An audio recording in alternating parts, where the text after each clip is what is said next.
Hey guys, it's just a little slow. I'm looking at my phone and the computer, and it's really slow compared to what I'm actually doing. So let's see, we got about 4 in here with me. I was gonna wait just a few minutes, give everybody time to get in here before I start with the ghost stories. And I want to say hi to Anita, New Adventures, Jenny, hey Jenny, and Thomas, Helen, what you doing, girl? And who else is in here? I don't know. That's all I saw that said something in the chat. Hi, Ash Marie. So, yeah, I finally got my mic working to do this StreamYard thing. It was the craziest thing. What I do is I screen record for my movies that I show on my second channel, Jessie's Paranormal Movies, on Saturday nights. And apparently that app had my mic turned off. And I was goofing around my screen recorder earlier and figured that out. And I was like, is this thing why I can't talk? Got that fixed now. Hey, Microwave 3D2. Hi, Bubba Ray. So, yay. Boo, Anita. I can scare anybody, okay? Boo. Okay. I'm gonna try to quit being silly. So I got my little ghost earrings on. Got my Ed and Lorraine Annabelle t-shirt on. So I'm here by myself right now. Nobody's home from work yet. I get off work early on Wednesday. So I thought it would be a good time to go live. And for my peeps in England, that it's probably around 8 there. It's like 3 o'clock Central Time here in the U.S. So thought I'd give everybody time to watch me for a little bit. Yeah, it is sunny here right now, but we are going to get some storms later. So you got homework from work early? Well, that just worked out for everybody. So I've got a list of ghost stories I was going to share with you. 9. Okay, it's 9. Okay. I know when I do my Saturday night movies, it's probably 1 or 2 a.m. where you are, Helen. I can see probably why you can't come in there. Hi, Joy. Hi, Julie Van D. It's 2 o'clock where you are. Oh, okay. Yeah, it is 3 o'clock where I am. So if it's 5 o'clock somewhere, it's 3 o'clock somewhere. So, I have one ghost story that I pulled out of one of my books that I think is really cool. And it's a little bit, I wouldn't say long. It's a short story, but it does take a few minutes to read. But I thought it was really cool, and I've got some other short stories to read. And so during that time, I might miss a few of your comments in the live stream. But in between stories, I'll go back and read them and respond to you and stuff. So don't think I'm ignoring you. It's just when I'm reading, I can't glance over. I'll get sidetracked and I'll never get done. So before I start, how was your day today? Is everybody having a good day? We had some crazy storms here last night, and it's supposed to storm again today. Kind of scares me that it is sunny. Might not be a good thing for it to be sunny right now, because when it heats up, makes things kind of bad. So, okay. Any shadow people stories?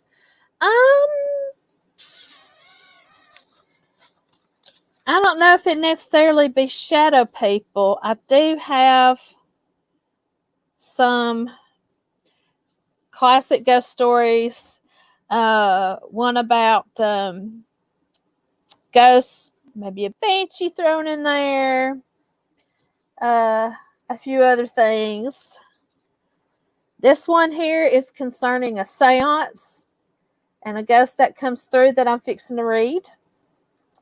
So, hi, Alyssa. How are you doing, girl? So I hope you enjoy this one. Like I said, it'll take me a couple minutes to read it, and then I'll get on to some shorter stories. And if it doesn't take me too long to read these, if y'all are still in here with me, if y'all want to think of any ghost stories you want to share, if you have one, I can bring you up on panel when I'm done, and you can tell them if you want to. If it's been too long when I get done reading, we might do it another day. So, been raining most of the day. Oh, that's good, Helen. 14 weeks. Wow. Pennsylvania. Yeah. All right, guys. I'm going to quit looking at the chat because I'll just get sidetracked. You wearing your cute little hat today, Bubba? Yeah, we're going to call him the Bubba fam. We got Jessie fam. We're going to have the Bubba fam. Thank you, Anita. All right. Do I look sophisticated? I'm going to put my specs on. 85 there is probably around that here, but it's not been too bad humid, so I guess that's a good thing. Don't like the humidity. All right, guys, I've got a little ambience for you, so you're not going to actually see me for the next couple of minutes, but you'll hear me. And what was you saying, Anita? I missed it. Anyway, I'll go back and read or fix whatever that is here in a little bit. So, alrighty, guys, let's get ready for some fun.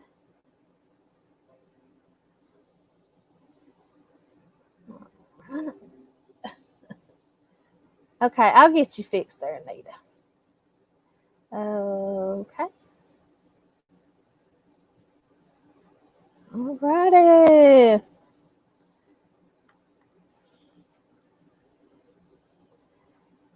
Hello. I told you to go full screen. Okay. How do you like my spooky fireplace with the ghostly moon outside? I didn't create the picture, but I did create the sounds you're hearing. So I hope you like it. Okay, guys. This story is called They Found My Grave. I'll tell you what. Let me go to some of the shorter ones first before I get to that one.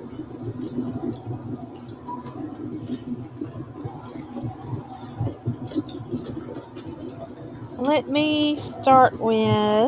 Oh, got a fly on me. The woman who climbed from her grave.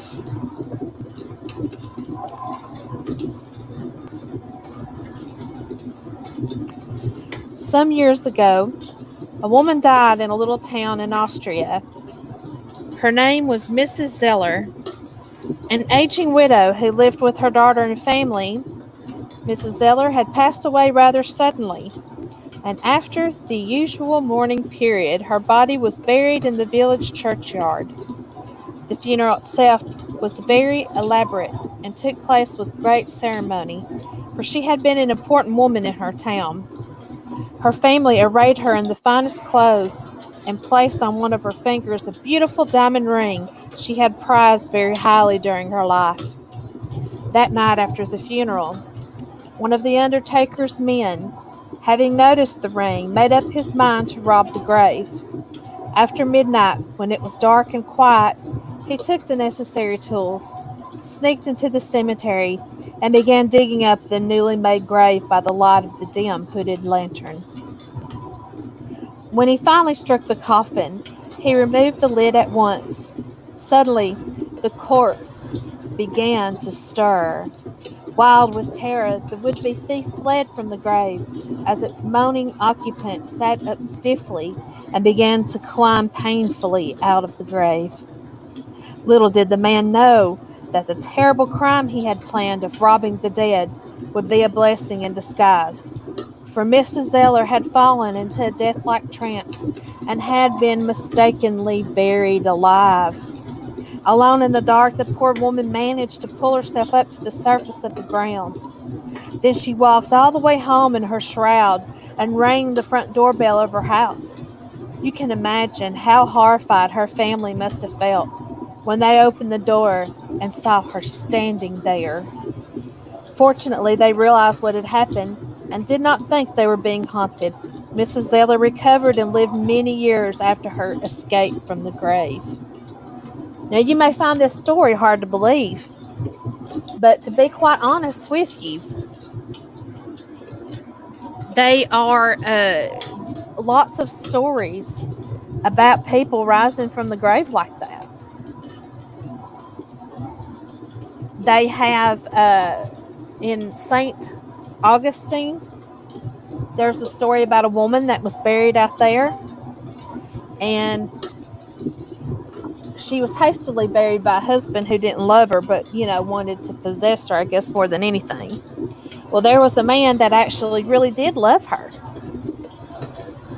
and he decided to have her dug up, and it was a good thing because she was indeed buried alive. So that is scary, but it's very, very true. That can happen. So on to this story about they found my grave. And I want to say, since it's the first time I'm using this, just want to double check with you guys and make sure that you are hearing me okay. And I want to say hi to Sherry. What's up, sister? Can y'all hear me okay? And could you see my screen when I was showing it?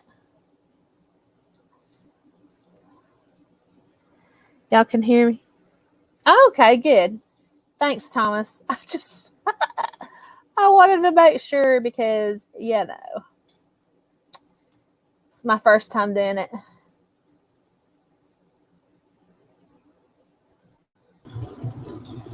Okie dokie.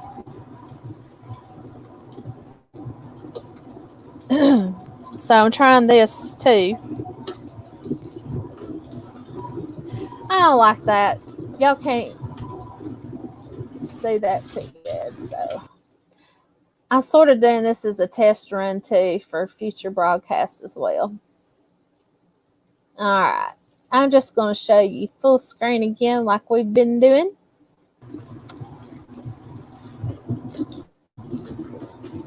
All right, guys. We're just going to get back into the ambience here. Don't that look crazy too when it pops up? Oh, okay. They Found My Grave by Joseph Shearing. Ada Trimble was born with the sittings. Ada Trimble was bored with the sittings. She had been persuaded to attend against her better judgment, and the large, dingy Bloomsbury house depressed and disgusted her.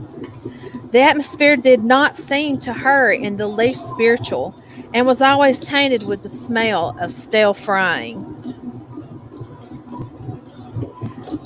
The medium named herself Astra Destiny. She was a big, loose woman with a massive face expressing power and cunning. Her garments were made of upholstery material, and round her cropped yellowish curls she wore a tinsel belt.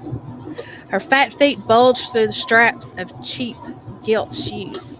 She had written a large number of books on subjects she termed esoteric, and talked more nonsense in half an hour than Ada Trimble had heard in a lifetime. Yet Madame gave an impression of shrewd sense and considerable experience. A formidable and implacable spirit looked through her small gray eyes and defied anyone to pierce the cloud of humbug in which she chose to wrap herself. "I think she is detestable," said Ada Trimble, but Helen Trent, The woman who had introduced her to the big Bloomsbury Temple insisted that, odious as the setting was, odd things did happen at the sittings. It sounds like hens, said Miss Trimble, but seances are worse. Well, it's easy to make jokes, and I know it's pretty repulsive, but there are unexplained things. They puzzled me. I should like your opinion on them. I haven't seen anything yet I can't explain. The woman is a charlatan, making money out of fools. She suspects us and might get unpleasant, I think. But Helen Trent insisted.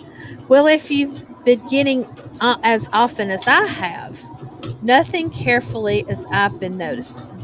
Helen, why have you been interested in this nonsense? The younger woman answered seriously, because I do think there's something in it.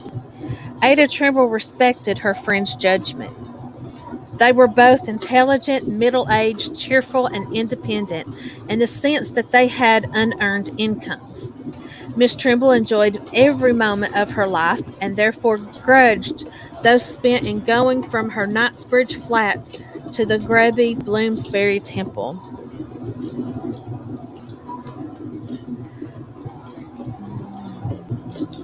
Not even Helen's persistency could induce Ada to continue the private sittings that wasted money as well as time. Besides, Miss Trimble really disliked being shut up in the stuffy, ugly room while Madame Destiny sat in a trance and the control, a red Indian called Purple Stream, babbled in her voice and in pidgin English about the new Atlantis, the brotherhood of man, and a few catchphrases that could have been taken from any cheap handbook on philosophy or the religions of the world. But Helen persuaded her to join in some experiments, and what were termed tiptology and lucidity, that were being conducted by Madame Destiny and a circle of choice friends. These experiments proved to be what Ada Trimble had called in her youth table turning. 5 people were present besides Ada and Madame Destiny. The table moved, gave raps, and conversations with various spirits followed. The code was used, the raps corresponding in number to the letters of the alphabet, 1 for A, and so on to 26 for Z. The method was tedious, and nothing, Miss Trimble thought, could have been more dull. All manner of unlikely spirits appeared. A Fleming of the 12th century, a president of South American Republic, late 19th century, an Englishman who had been clerk to the Residency at Tonkin and who had been killed by a tiger a few years before, a young schoolmaster who had thrown himself in front of a train in Devonshire, a murderer who had announced in classic phrase that he had perished on the scaffold, a factory hand who had died of drink in Manchester, and a retired schoolmistress recently passed over. The spirit of a postman and that of a young girl badly brought up who had learnt to swear, said the medium, also spoke through the rap code. These people gave short accounts of themselves and their deaths, and some vague generalizations about their present state. I am happy, I am unhappy, it is wonderful here, God does not die, I remain a Christian, when I first died it was as if I was stunned, now I am used to it, and so on.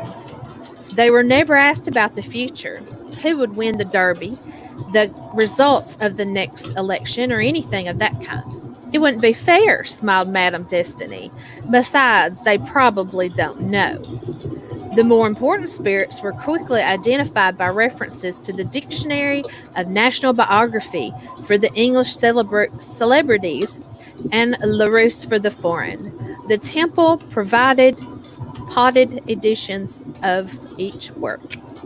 These reliable tomes confirmed all that the spirits said as to their careers and ends. The obscure spirits, if they gave dates and places names, were traced by inquiries of town clerks and registrars. This method always worked out, too. Madame Destiny sometimes showed the letters that proved that the spirits once had, as she hideously quoted, a local habitation and name. I can't think why you are interested, said Ada Trimble to Helen Trent as they drove home together. It is such an easy fraud, clever of course, but she has only to keep all that stuff in her head. You mean she looks up the reference first? Of course, Ada Trimble was a little surprised that Helen should ask so simple a question, and those postmen and servant girls could be got up too quite easily. It would be expensive and doesn't charge much. She makes a living out of it, said Ada sharply. Between the lectures, the healings, the services, the sittings, the lending library, and those ninepenny teas, I think the Temple of Eastern Psychological Studies does pretty well. She looked quickly at her companion and in a changed voice asked, You're not getting drawn in, are you, Helen? Oh, no. At least I don't think so, but last year when you were in France, I was rather impressed. It was the direct voice. I wish it could happen again. I should like your opinion. Helen Trent's voice faltered and stopped. It was a cold night, and she drew her collar and scuffed more closely around her delicate face. The smart, comfortable little car was passing over the bridge. The two women looked out at the street and the ink-blue pattern of serpentine, the bare trees on the banks, the piled buildings beyond, stuck with vermilion and orange lights. The November wind struck icy across Trimble's face. I don't know why I forgot the window, she said, rapidly closing it. I suggest we leave Madame Destiny alone, Helen. I don't believe that sort of thing is any good. It might easily get on one's nerves. Well, Helen said irreverently, what are dreams anyway? Ada remembered how little she knew of the early life of her cultured, elegant friend, and how much she had forgotten of her own youthful experiences that had once seemed so warm, so important, so terrible. Come next Tuesday at least, pleaded Helen, as she left the car for the wet pavement. She has promised the direct voice. I ought to go because of Helen, thought Ada. She's beginning to be affected by this nonsense. Those rogues know that she has money. So on the Tuesday, the two charming women in their rich, quiet clothes, with their tasteful veils, handbags, furs, and poises of violets and gardenias, were seated in the upper room in the Bloomsbury Temple with the queer, shoddy folk who made up Madame Destiny's audience. Ada settled into her chair. It was comfortable, like all the chairs in the temple, and she amused herself by looking around the room. The Victorian wallpaper had been converted by dark serge clumsily pinned up. Dusty crimson Chanel curtains concealed the tall windows. Worn linoleum was on the floor. The table stood in the center of the room, and it was a small, old-fashioned gramophone with a horn. By it was a small red lamp. This and the light from the cheerful gas fire were the only illumination in the room. A joss stick smoldered in a brass vase on the mantelpiece, but this sickly perfume could not disguise the eternal smell of stew and onions that hung around the temple. I suppose they live on a permanent hot pot, thought Ada vaguely as she looked around and gathered the company. The medium lay sprawled out in the longest chair. She appeared to be already in a trance. Her head was sunk on her broad breast. Her snorting breath disturbed the feather edging on her baroque robe. The cheap belt around her head, the cheap gilt shoes exasperated Ada once more. For women of sense, she thought. Near the medium was a husband who called himself Lamont. He was a turnip-colored, nondescript man, wearing a dirty collar and slippers. His manner hesitated between the shamefaced and the insolent. He was not very often seen, but Ada sometimes suspected him of being the leader of the whole concern. She speculated with a shudder, and not for the first time, on the private... Excuse me, Mr. Page, on the private lives of this repulsive couple. What were they like when they were alone together? What did they say when they dropped the gibberish in the posing? Were they ever quite sincere or quite clean? She had heard they lived in a flat on the top of the house and had turned a bleak Victorian bathroom into a kitchen, and they had difficulties with servants. Besides Mr. Lemoyne and Essie Clark, a stringy, cheerful woman who was Madame Destiny's secretary, and as Ada supposed, maid of all work too. She had been caught sweeping the stairs, and Ada thought she was mixed the permanent stew. Essie had stopped dead a smashed clock. In her childhood, she wore straight gowns of faded green that 50 years before had been termed artistic by frustrated and suburban spinsters, and bunches of little toys and posies made of nuts and leather. The circle was completed by the people well known to Ada, a common overdressed little woman who called spiritualism her hobby, and who was on intimate terms with the spirit of her late husband and a damp, depressed man, Mr. Maple, who had very little to say for himself beyond an occasional admission that he was investigating and couldn't be sure. The little woman, Miss Penfleet, was cheerfully, "I am certain dear Arthur will come today. I dreamed of him last night," and she eyed the trumpet coolly. "We don't know who will come, if anyone," objected Mr. Maple gloomily. "We've got to keep open minds."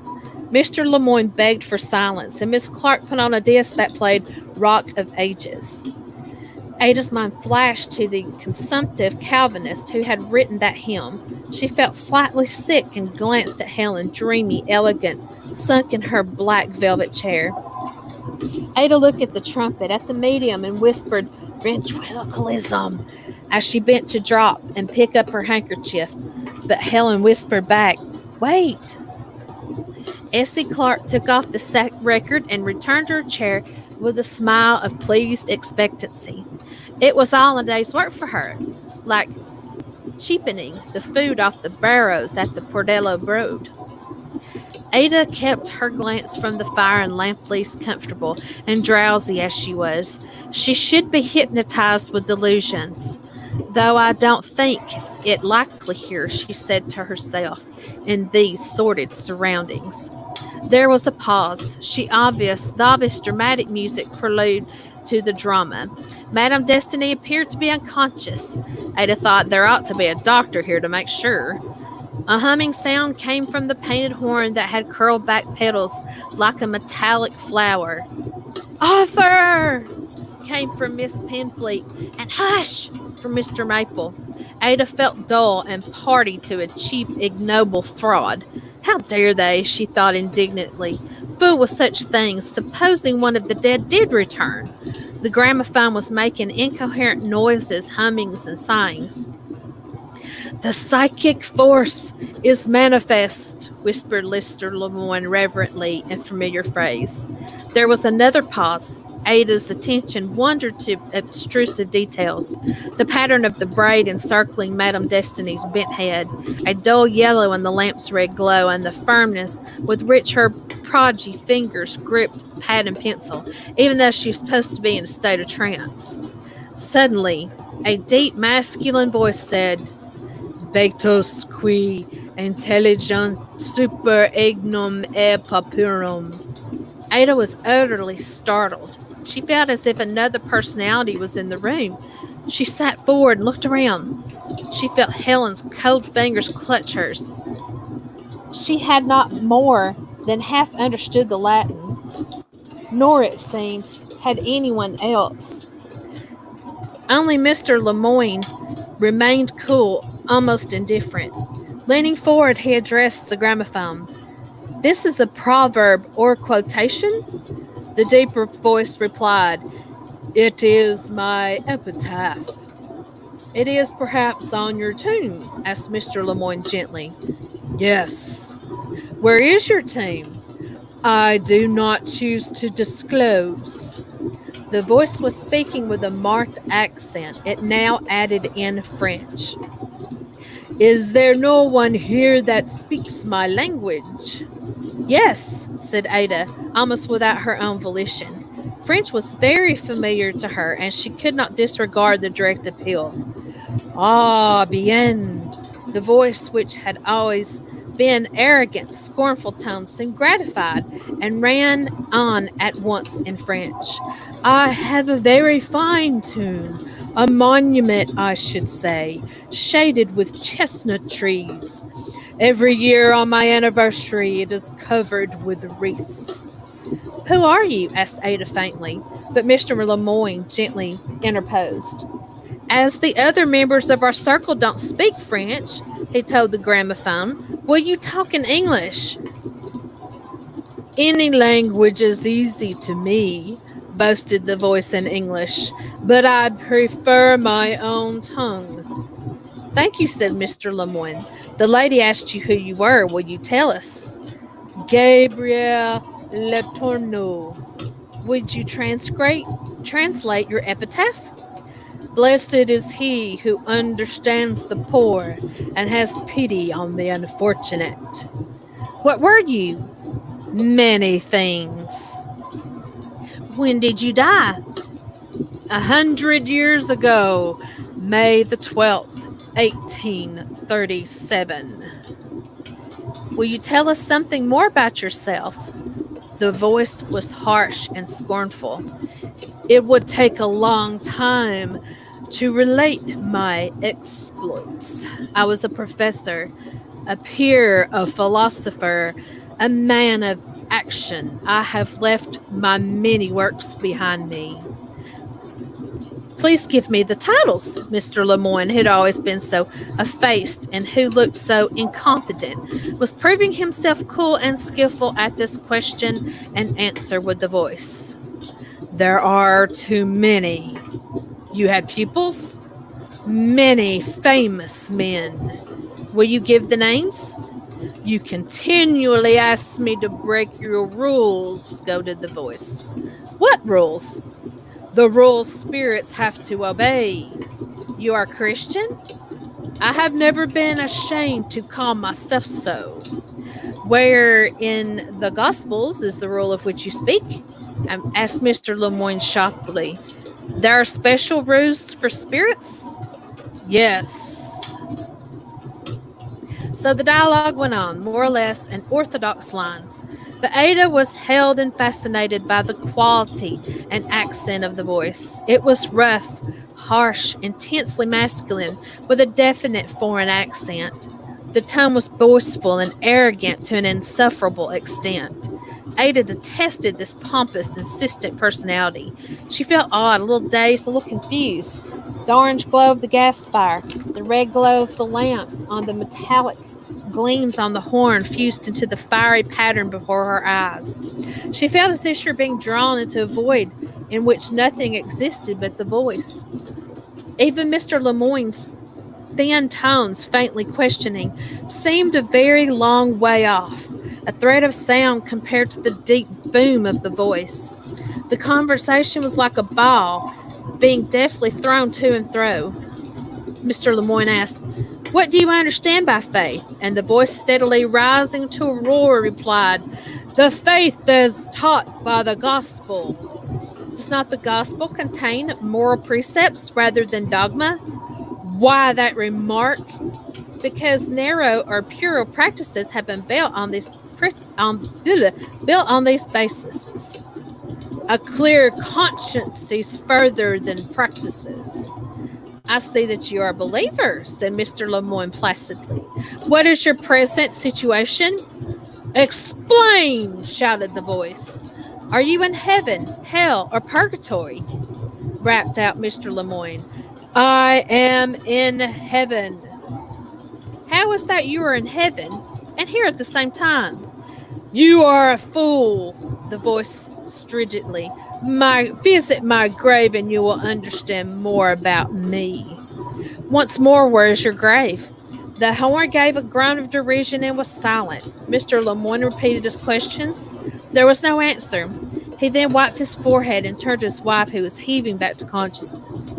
That is all for today, he smiled. Round the little circle, no one save Ada and Helen seemed affected by the experience. Mr. Maple made some gloomy, skeptical remarks. Miss Penfleet complained because Arthur had not spoken, and Essie indifferently and efficiently put away the gramophone and the records.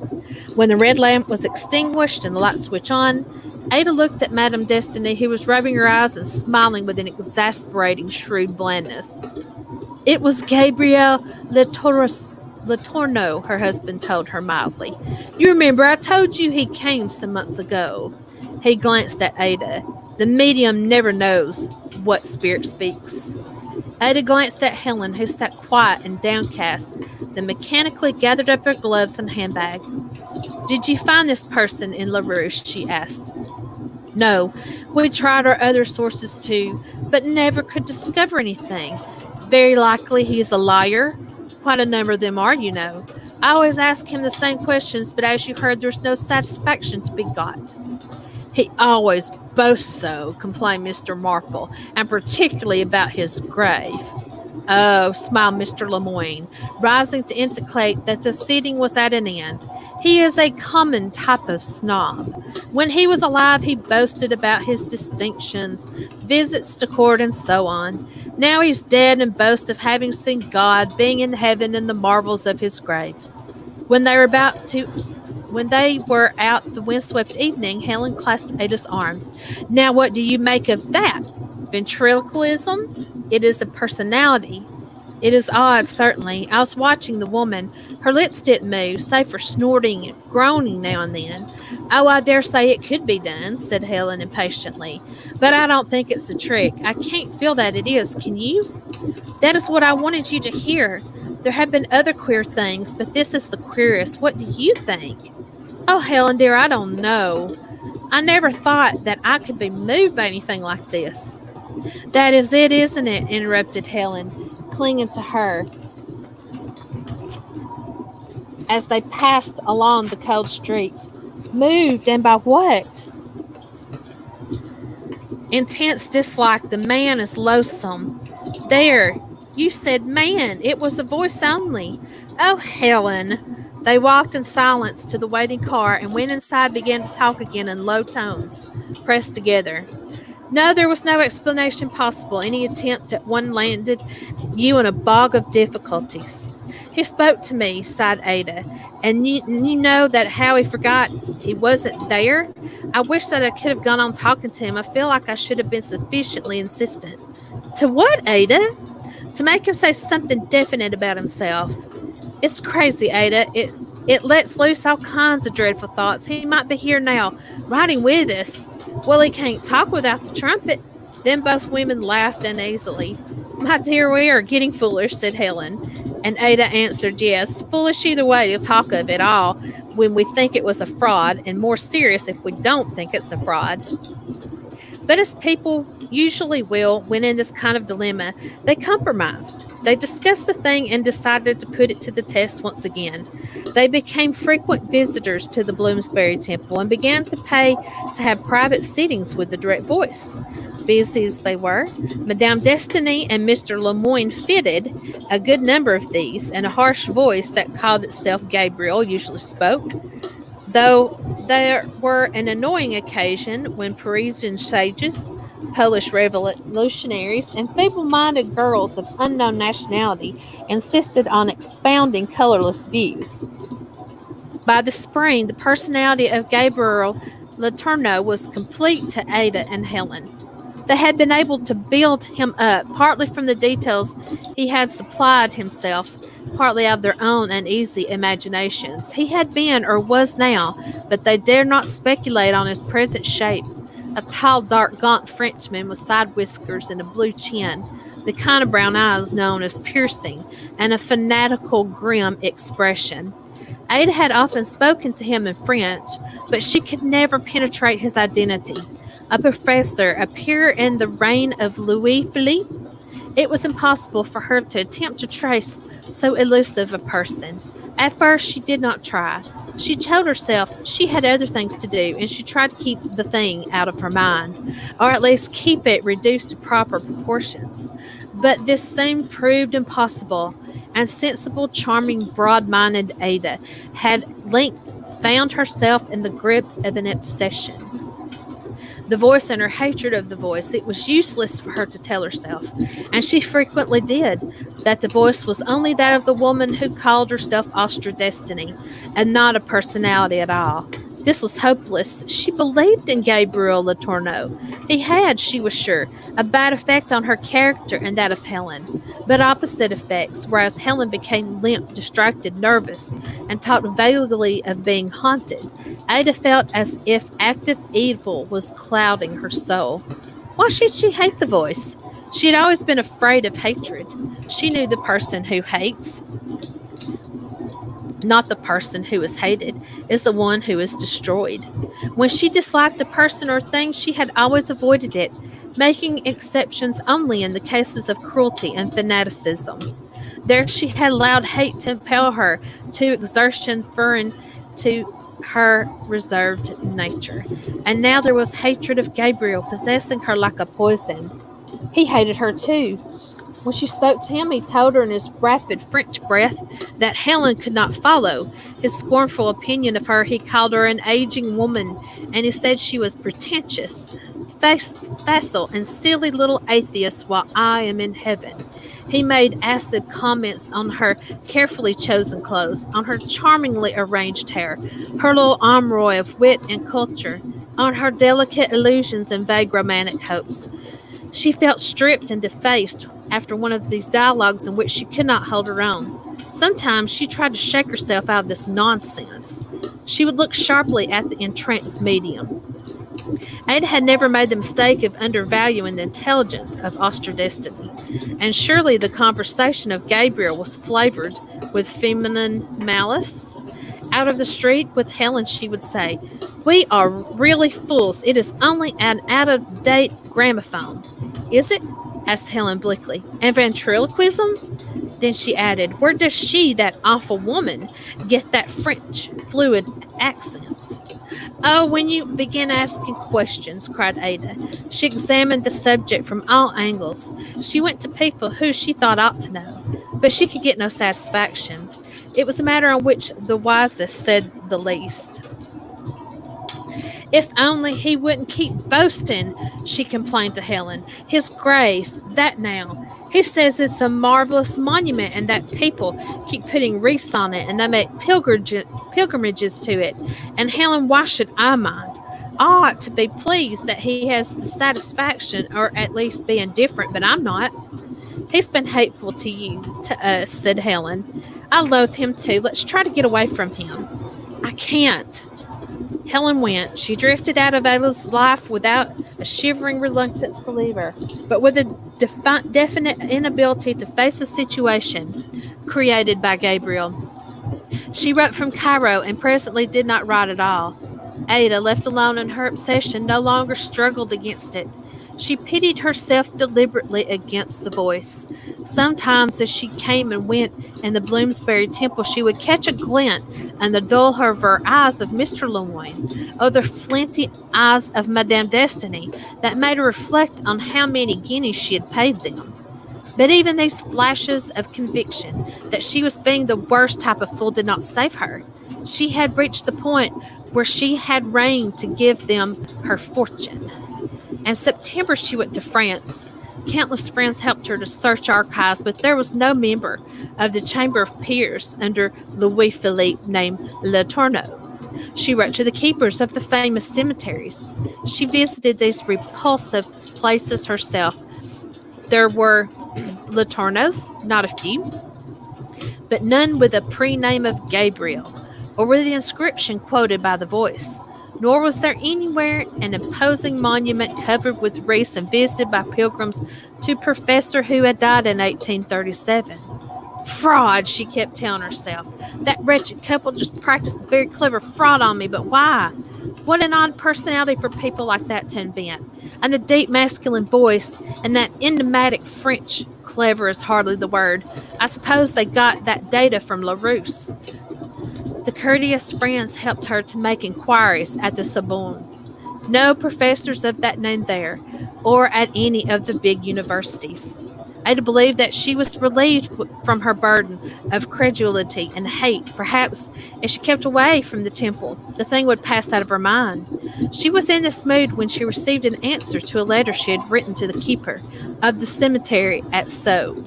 She had written to so many officials, and it had been so long since she had written to Sceaux.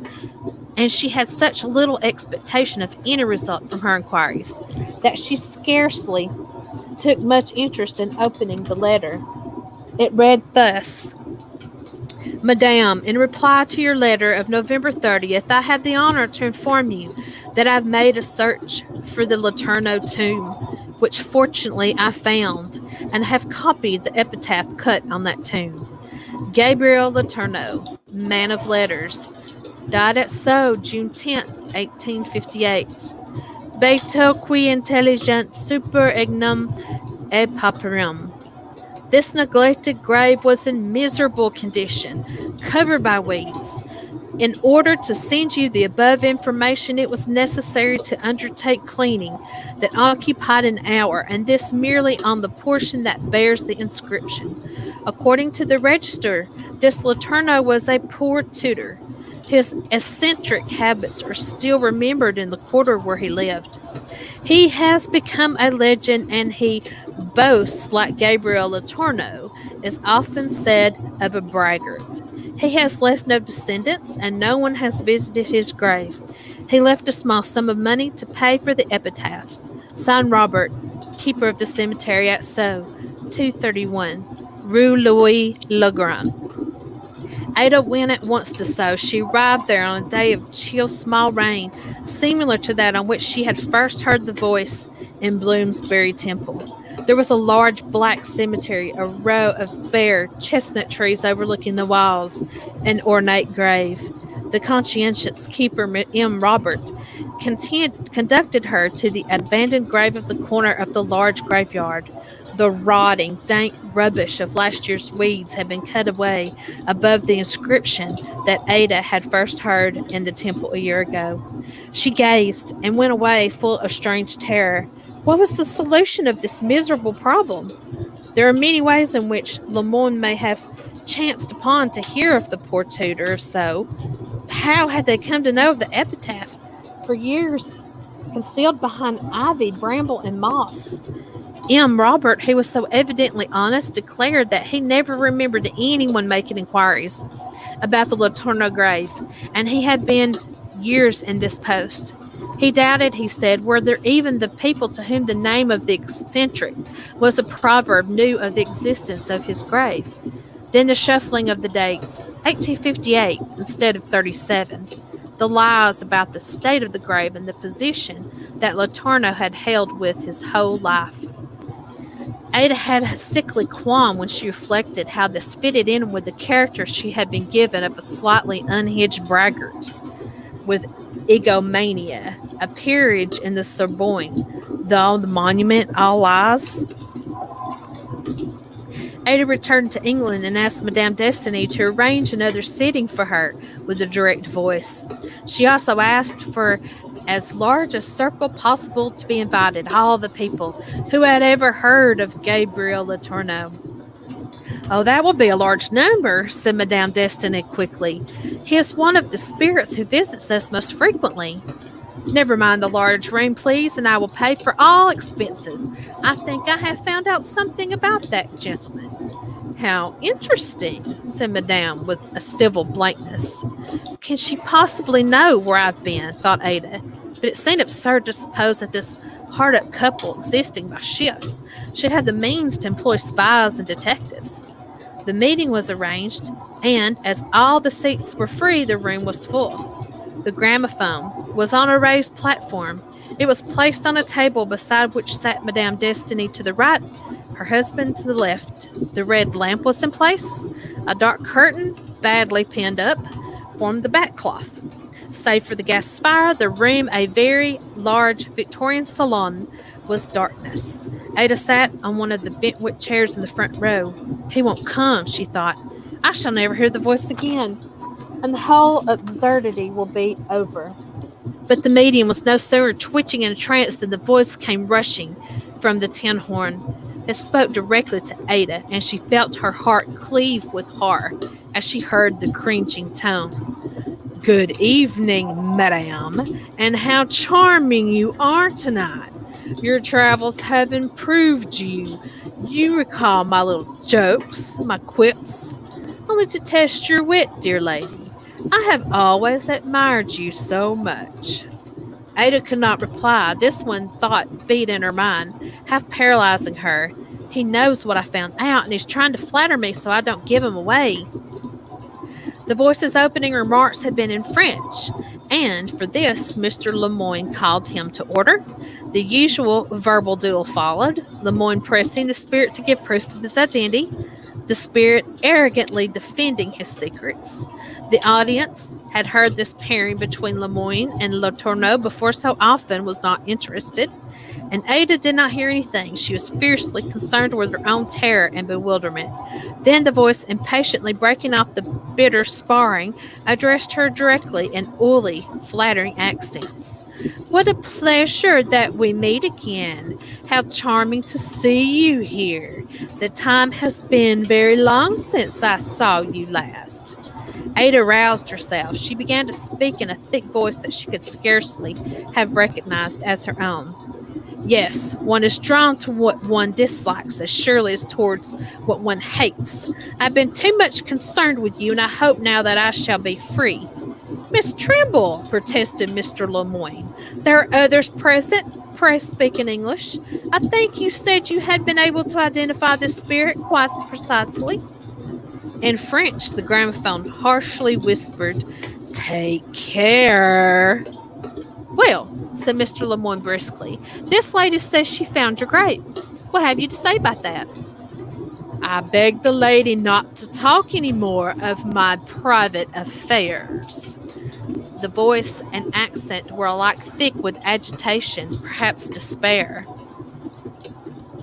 But you have often spoken of your tomb, the wreaths, the pilgrimages.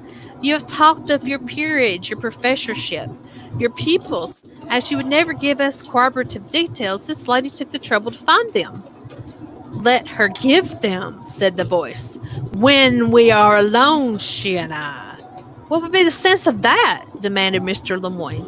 Unless people know you well, they're interested. Now, Miss Trimble.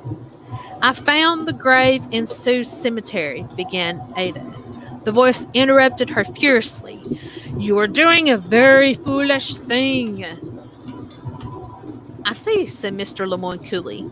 You are still an earthbound spirit. You are afraid that something hurtful to your vanity is about to be revealed. You should be free from this material delusion. We, added the tramp-faced man pompously, are neither noble nor learned. We shall not think the less of you. It is true you've boasted. I'm not a boaster, stormed the voice. Your grave is at the cemetery at So, said Ada.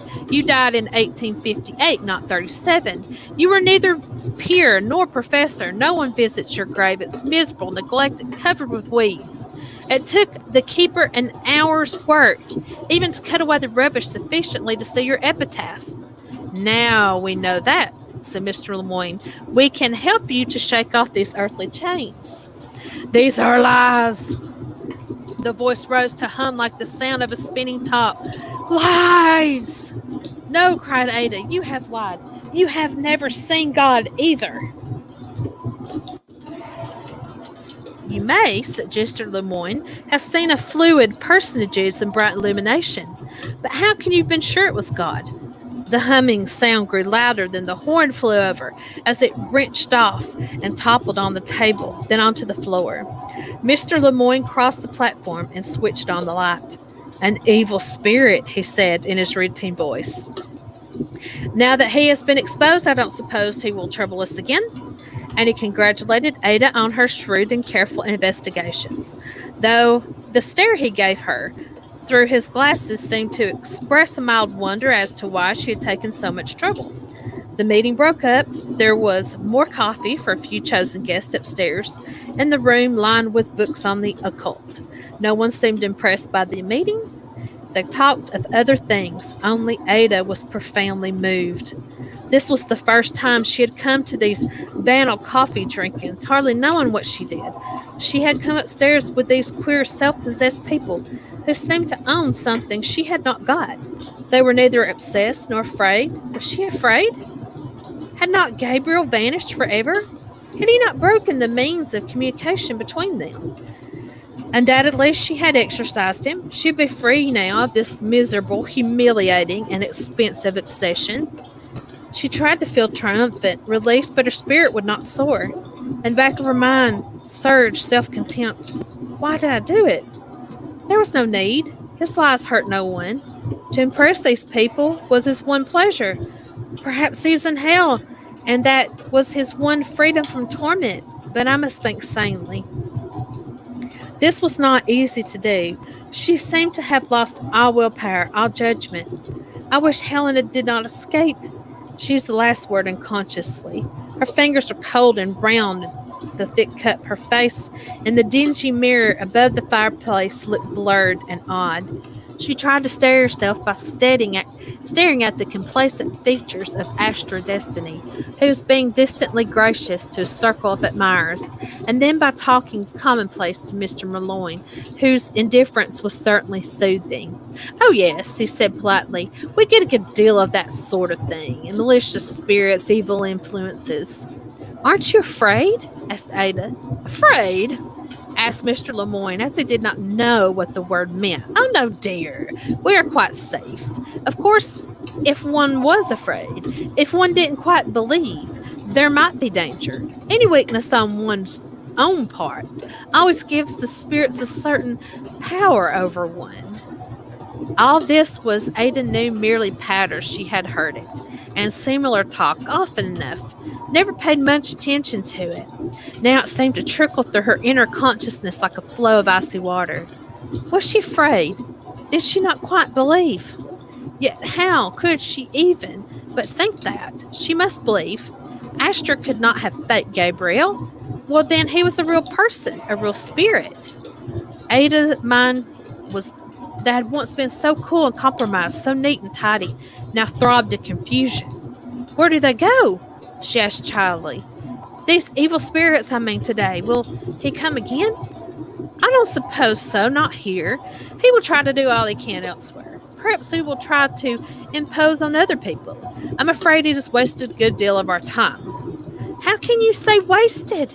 He proves that the dead return."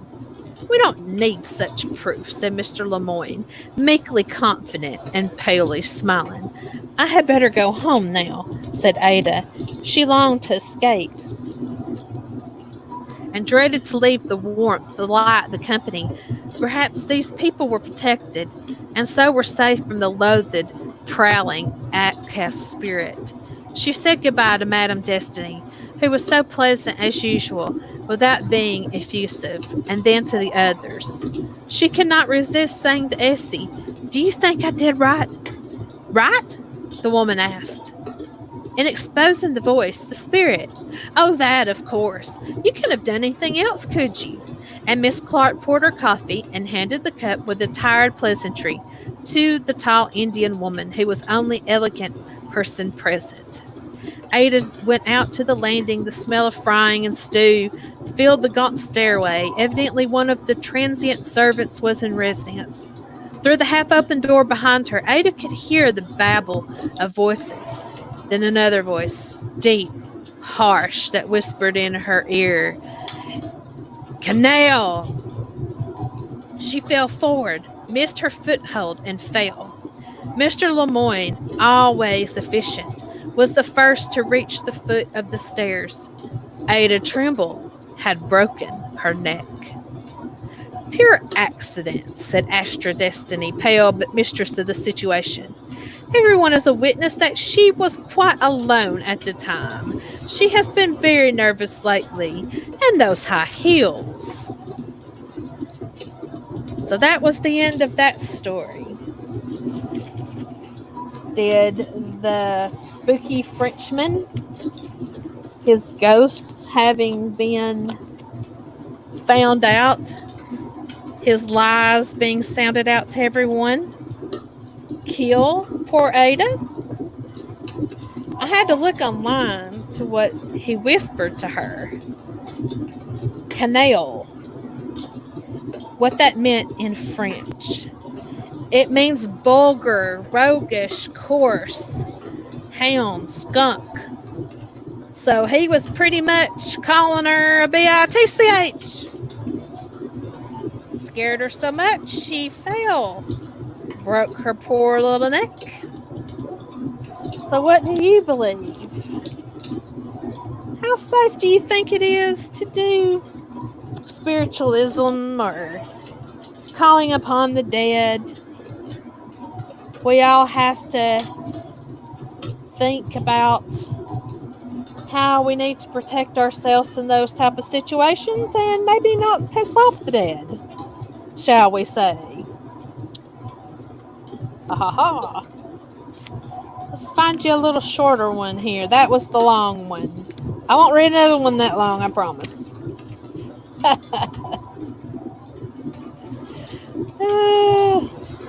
I've been stopping every now and then. I've been glancing here in the live chat. Wanted to say hi to everybody that came in. I saw like Miss Angie, my green-eyed angel came in. I don't know if she's still in here or not, but if you are, hello to you. I'm not seeing, let's see, Sherry and Jenny and Thomas, Anita. I'm going to get you fixed up, Anita. I may have to wait till live stream's over to do it.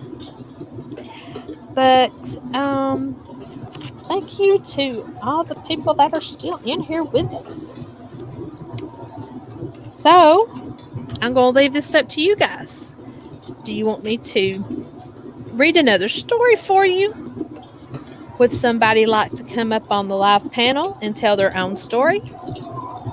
What would you like to do right now? I'm going to give you a few minutes for YouTube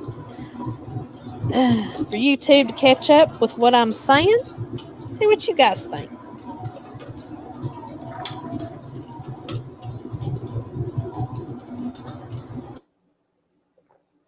Ooh, pause that a second. Hang on now.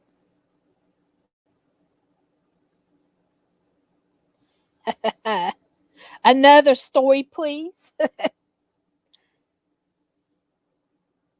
I'll get rid of my notifications keep popping up on my computer. So I'm having to drink something because my I was trying to do that guy's voice and then it got there to the end and I was like, I'm choking.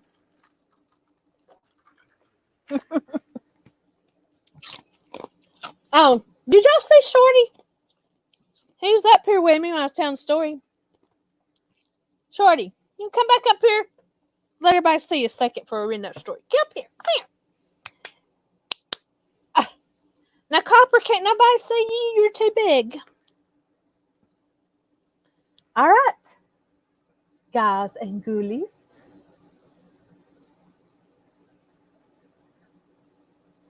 We'll go back to another story.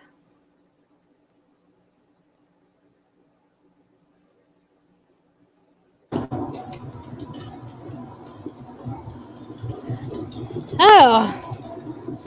Yeah, I need to make Sherry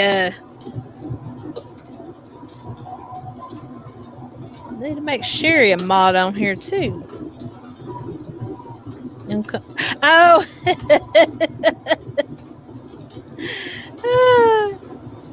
That's funny, Jenny. Oh. Can y'all still hear me okay? I was flipping around and like I said, this is my first time to officially go live and I want to make sure I didn't mess nothing up when I flip back over to the screen. I've done some practice live streams. And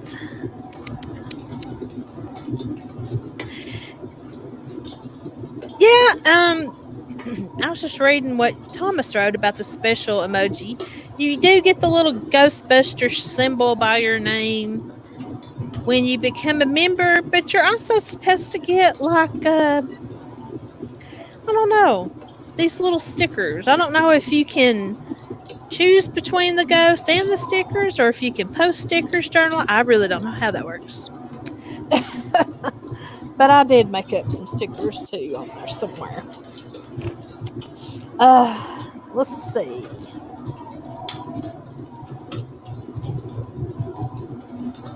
We're going to read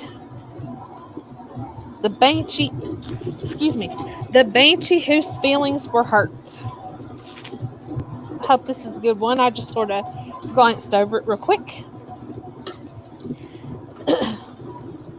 There are very few Irishmen anywhere in the world who have the slightest doubt about the existence of banshees. For even if they don't have one of their own family, they always know someone who has. Now, a banshee sometimes appears as a beautiful maiden, at other times as a hideous old hag, withered and bent, clad in a shroud of deep black. She only appears to members of a family on the eve of the death, at which time she takes her stand outside the house to wail and cry and shriek and moan, until all within are awakened. She goes on howling and mourning until the object of her visit is no more. With that she departs and does not return again until similar sad occasion, demands her presence. It is said about banshees that they are easily insulted, and, if so, will angrily leave. Then they shun the family until the last member of that generation has died. This is the story of just such a banshee. John Dooley, a well-to-do farmer, was one man who did scoff at the very notion of a banshee. He was a gloomy man who had few friends, but no enemies either. His home was taken care of by his old housekeeper, Moya. Moya loved to tell wild and hair-raising tales about ghosts and goblins and wolfmen and fairies. Luckily, she enjoyed her own stories, for John Dooley did not. But no matter how he scoffed and made fun of her, she did not change her opinions. One morning, Moya came to Dooley in a terrible state of nerves. "Ouch," she said. "I'm afraid that there's trouble and misfortune hanging over us." "And what makes you think so?" John asked with a half-smile. "Ouch," she replied. "I'm heart-scald to tell you, and I know you'll laugh at me, but there's something bad over us. A banshee was about the house all night. She has me all frightened out of my wits with her shouting and bawling." "And what did she look like?" John Dooley asked. "I suppose you can tell me?" "Indeed I can," Moya said. "I saw her at the little window over me bed. A kind of reddish light shone round the house. I looked up, and there she was. I saw her old, pale face and glassy eyes, looking as if she rocked to and fro, clapping her little withered hands and crying as if her heart would break." John shrugged. "You saw no more than a trick of moonlight and shadow," he said. "Now forget such foolishness and make my breakfast. I must go into town this day, and I want to return before dark." But instead of obeying him, Moya stood there trembling. Tears streamed down her wrinkled cheeks. "For heaven's sakes, Master John, don't go today," she begged. "Wait till some other day, and God bless you, for if you go today, something evil will happen." John Dooley paid no attention to her pleas, and again told her to put breakfast on the table. This time she did as she was told, weeping the whole time. But even as he bundled himself up against the brisk November winds, she tried to prevent him from leaving the house.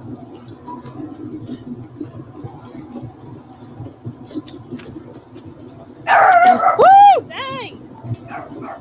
My dogs, sorry. My dogs are barking at something at the back door that does not exist. Ooh. Welcome to a little spooky there, Anita. There's nothing at the back door, but they're howling as if there is. Shorty, you scared the bejesus out of me. Okay, let's breathe. Let's go back to the story. Don't go today, she begged. I know more of these things than you do, and I tell you that if you leave, you'll never come through this door again with your life. But away John Dooley went. After all, he was a man afraid of nothing. His business in town finished, John unexpectedly met an old friend he had not seen in years, and so they agreed to dine together. I love you, baby. You gotta quit barking. They fell to talking, and before Either of them realized it, the moon had risen. It was late at night when John finally mounted his horse for the long and lonely ride home. At the farm, poor old Moya had become more and more worried as night came on, and John Dooley still had not returned. Finally, when she heard the sound of hoofbeats pounding up the lane, she ran out to the dark and windy night. There was John Dooley's riderless horse smeared with blood. As quickly as possible, she raised the alarm, and a party of men volunteered to go out and search for their missing neighbor. Before dawn, they found his body lying in a ditch. Evidently, he had been robbed and killed by highwaymen. John Dooley was buried in the local churchyard. His property was left to a brother who had lived in London, but until he could come to claim it, two neighbors were appointed to guard the house. They had been the dead man's closest friends, John O'Malley and Harry Taylor. Jack was a huge man who feared no living creature, but who was so respectful of the dead that he was known to travel miles out of his way to avoid a haunt. Harry, like John Dooley, scorned such things as ghosts, goblins, leprechauns, and elves. But in spite of their differences of opinion, the two men were fast friends. I was just reading Julie Van D's comment. That's funny. It was the 6th or 7th night of their lonely vigil. Hector, Jack's huge mastiff, dozed before the cheerful turf fire that had blazed on the hearth, and old Moya slept soundly in the chimney corner of a straw pallet. The two friends sat at a small oak table, and as they talked fondly of good times past, Jack spoke of the banshee and said he hoped she would not come to disturb their watch. "Devil take the banshee!" exclaimed Harry. "You're too superstitious if your own good." "Welcome to Little Spooky, Bubba Ray." "Welcome, foolish mortals." "You're too superstitious for your own good. I'd like to see the face of anything dead or alive that would dare appear here." Seizing a pistol from the table and glancing sternly at his friend, he added, "By heaven, I'd empty this into any banshee who dared come here tonight." Jack turned pale.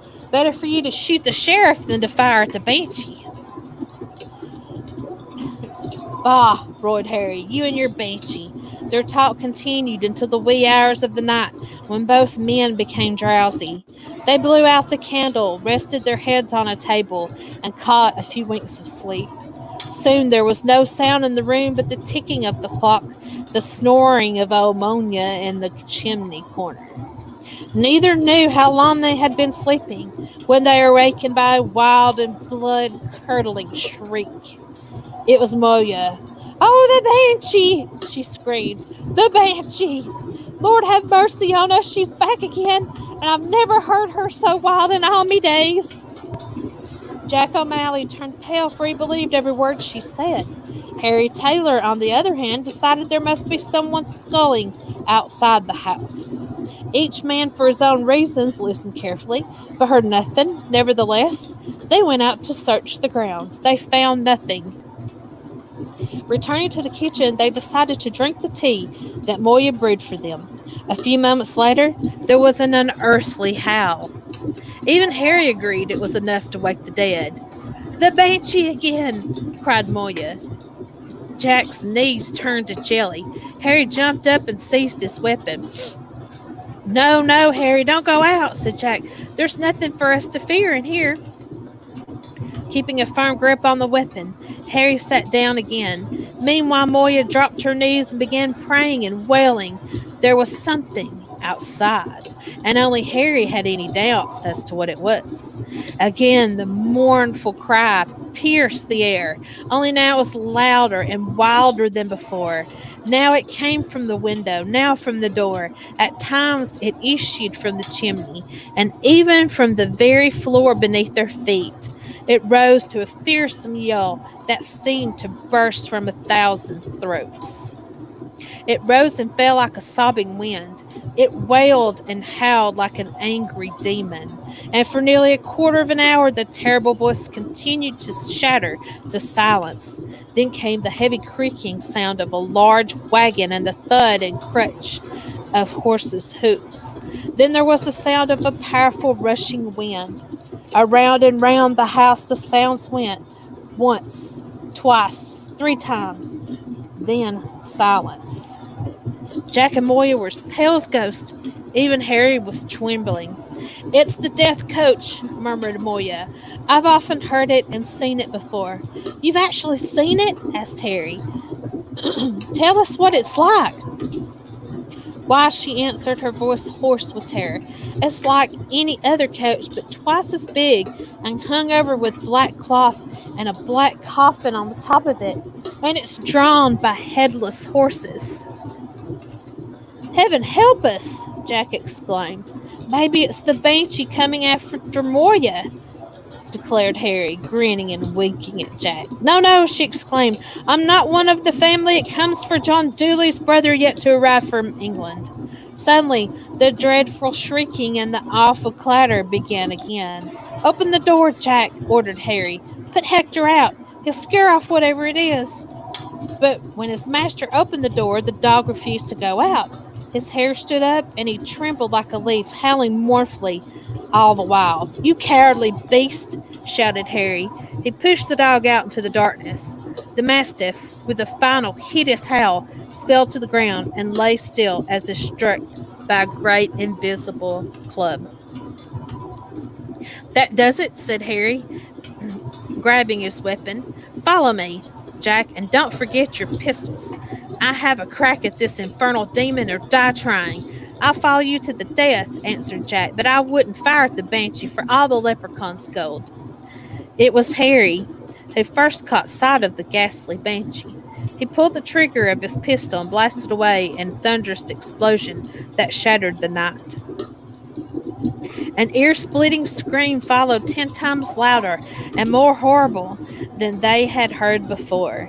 The hair rose up on their heads, and cold sweat ran down their faces.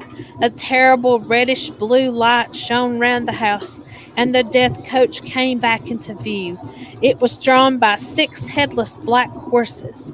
Then the figure of a withered old hag, surrounded by blue flames, came running across the yard. She climbed into the carriage and drove off with a dreadful clatter. As the coach passed, the old hag cast her burning eyes on the 2 men, scowling fiercely as she shook her bony fist at them. And even after they were gone from the sight, the clatter of the wheels, the thunder of the horses' hoofs, and the appalling shrieks of the Banshee could still be heard. When John's brother arrived from England, he was told of the awful experience of that terrible night, and he dreaded the return of the Banshee. But as long as one member of that generation of Dooleys lived, the Banshee never returned. The family Banshee had been insulted.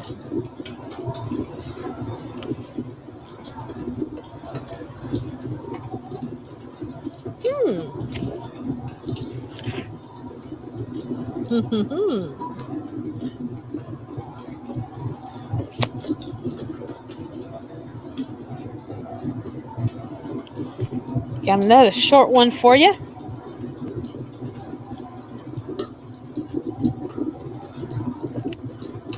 Writing a tombstone. Late one very dark night, a man traveling along a lonely country road on his way home from a party saw a figure coming toward him. To his amazement, he saw that it was an old friend of his, but an old friend who had been dead for 10 years.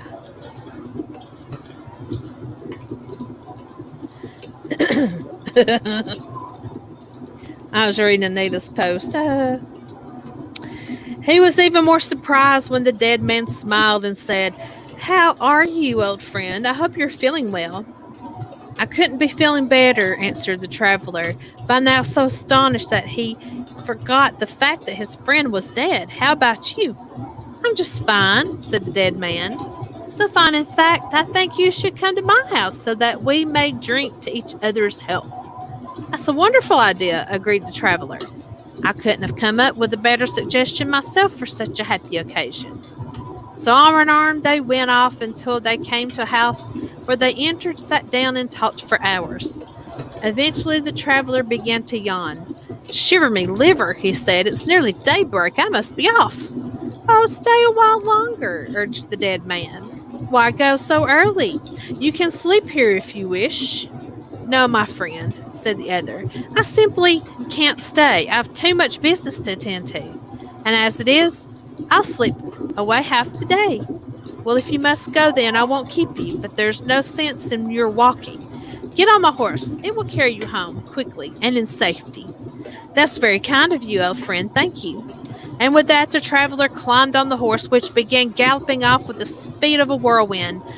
Suddenly he heard a cock crow in the distance, and then the earth began to tremble.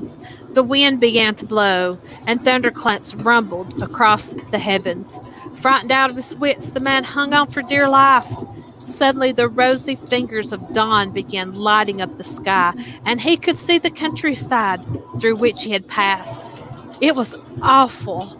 All around were graves and tombstones. And beneath him, not a galloping horse, but the biggest, coldest tombstone of them all.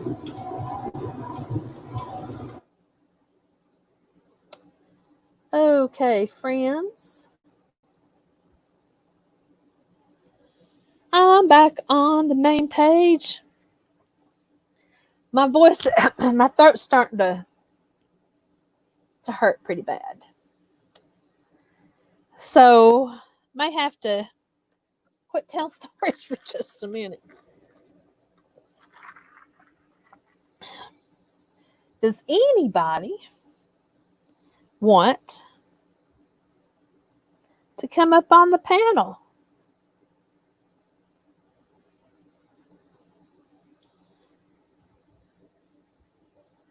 And say hi? You can tell a ghost story or whatever you want. I'm busy everywhere. I missed a comment, but I saw something about the cups. If you'll hang on just a second, I'm going to run in my kitchen and get the cup I'm selling. And so I'm going to get that cup to show you what it looks like, especially in comparison with what they sell in Teespring, because I'm selling stuff on Zazzle now. And to me, you get more for your money on Zazzle. I've ordered several of my products. Hey, David!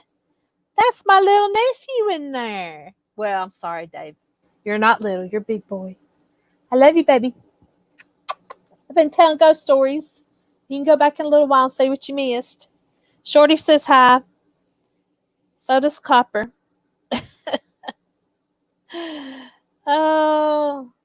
So I'm going to walk away for just a second and get the cups and show you the differences in them, okay? Hang on just a second.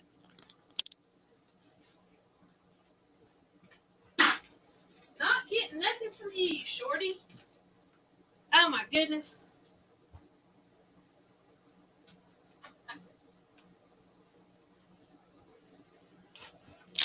Okay. All right. This is what I would sell on Teespring. But before I changed my name. This is, shut up, Shorty.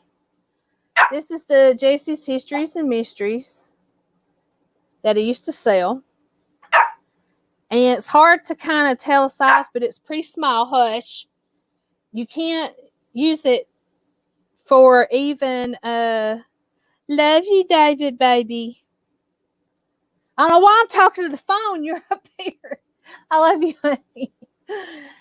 But this is too small for even a Keurig, you know?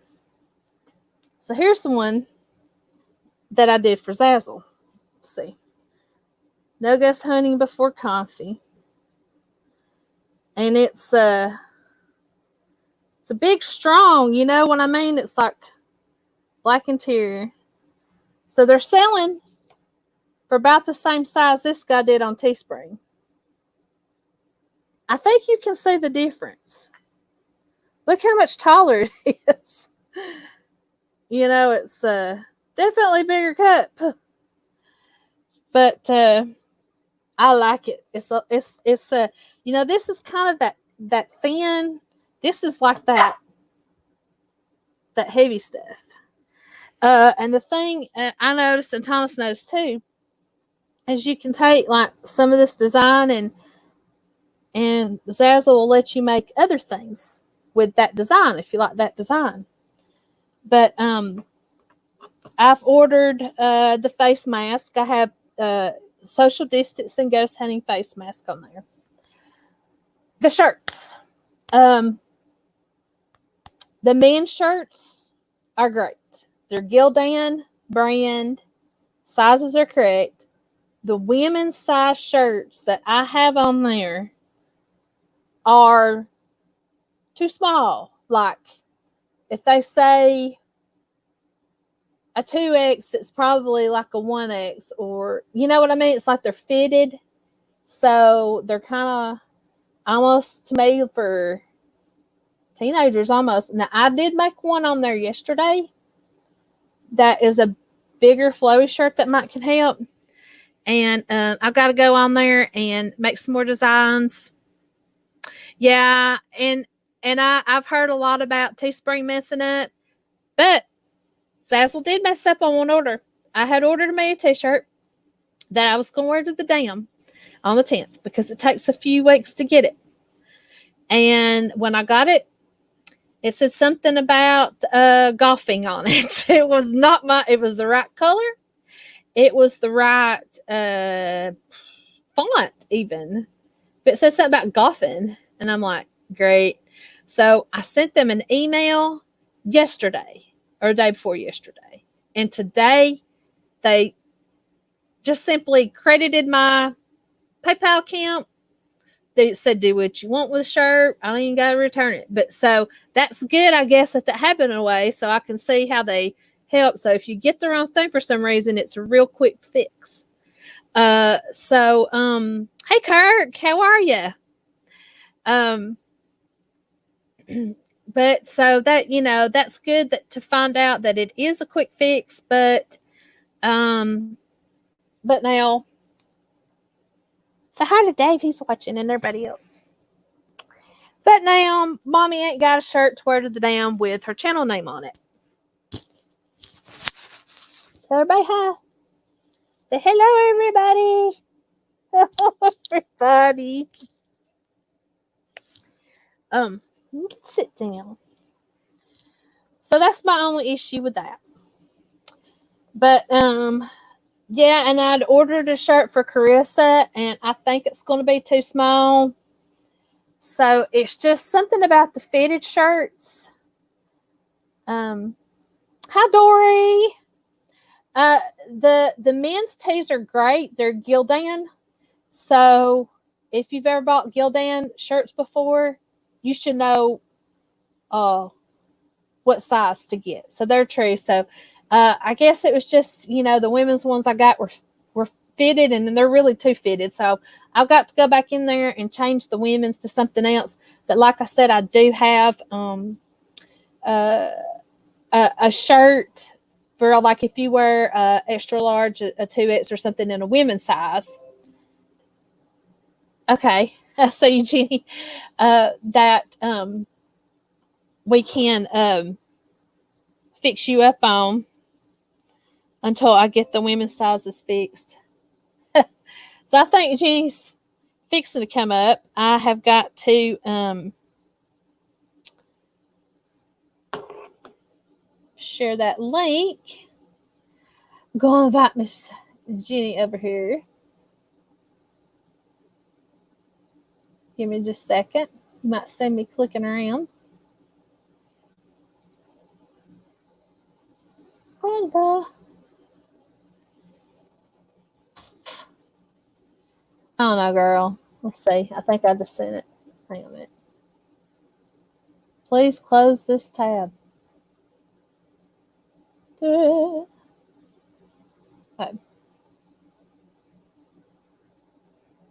You should have got the link, Jeannie, if you want to come up.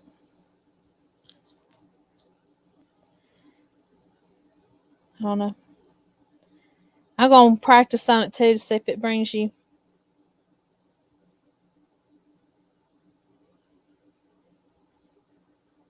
I don't think that was the right thing. Let me do another one. Oh, there she is. Sorry. What's up? I didn't think I sent you the link right. It just stopped raining here. It was storming so bad. Was it? Yes. Oh, man. Yeah, it was pretty bad. Well, it got really crazy here last night. We had it got like we had these weird clouds, and they said it's gonna be like that again tonight. So I'm just waiting. It was real sunny a minute ago, which is not good. Right. Because if it's sunny, you get more. Yeah, starting to look cloudy up in there. I know my dogs are like, oh, I can go out. It's not raining anymore. Say hi to Jeannie. Look. Hey. Say hi to Shorty. Shorty. You see her? You see Jeannie? Hi, Shorty. He's not paying attention. So yeah, because this morning my husband went to his truck, and inside the mirror there was red wasps in there. They had a nest in there, and in his truck. Inside the mirror, on the outside. So he goes, I go, take the spray, and go spray them. He goes, no. So I took the spray over there and sprayed the darn things and got the nest out. Oh God! Like I have a friend that I work with. Her husband used to have a beat up truck. And the wasps were in there like all the time. And he kept a spray. He kept one of those sprays in there. And it was so funny. She said he'd be driving at the drive-thru. Yeah, I need a biscuit. He was just all the time. He was all the time spraying those things. Oh no. Yeah, so I got the nest out, and then it started pouring rain. I'm like, oh my God. Yeah, it was death by drowning in the rainstorm. Oh my gosh! Well, at least I killed them all. But I can tell you, your stories were like putting me to sleep. I gotta call you when it's nighttime and I'm ready for bed, because then you can read me a nighttime story. Me and Antonio. What was it? Antonio. Antonio can lay in bed and listen to you read us a bedtime story. Yeah, it was one night you called me or something, and Antonio was asking, was I going to read him a bedtime story? Yeah. I need to get back to doing my ghost stories pretty regular, but I know. Yeah, Antonio stopped in and was supporting you too. Well, I think I saw a glimpse of him.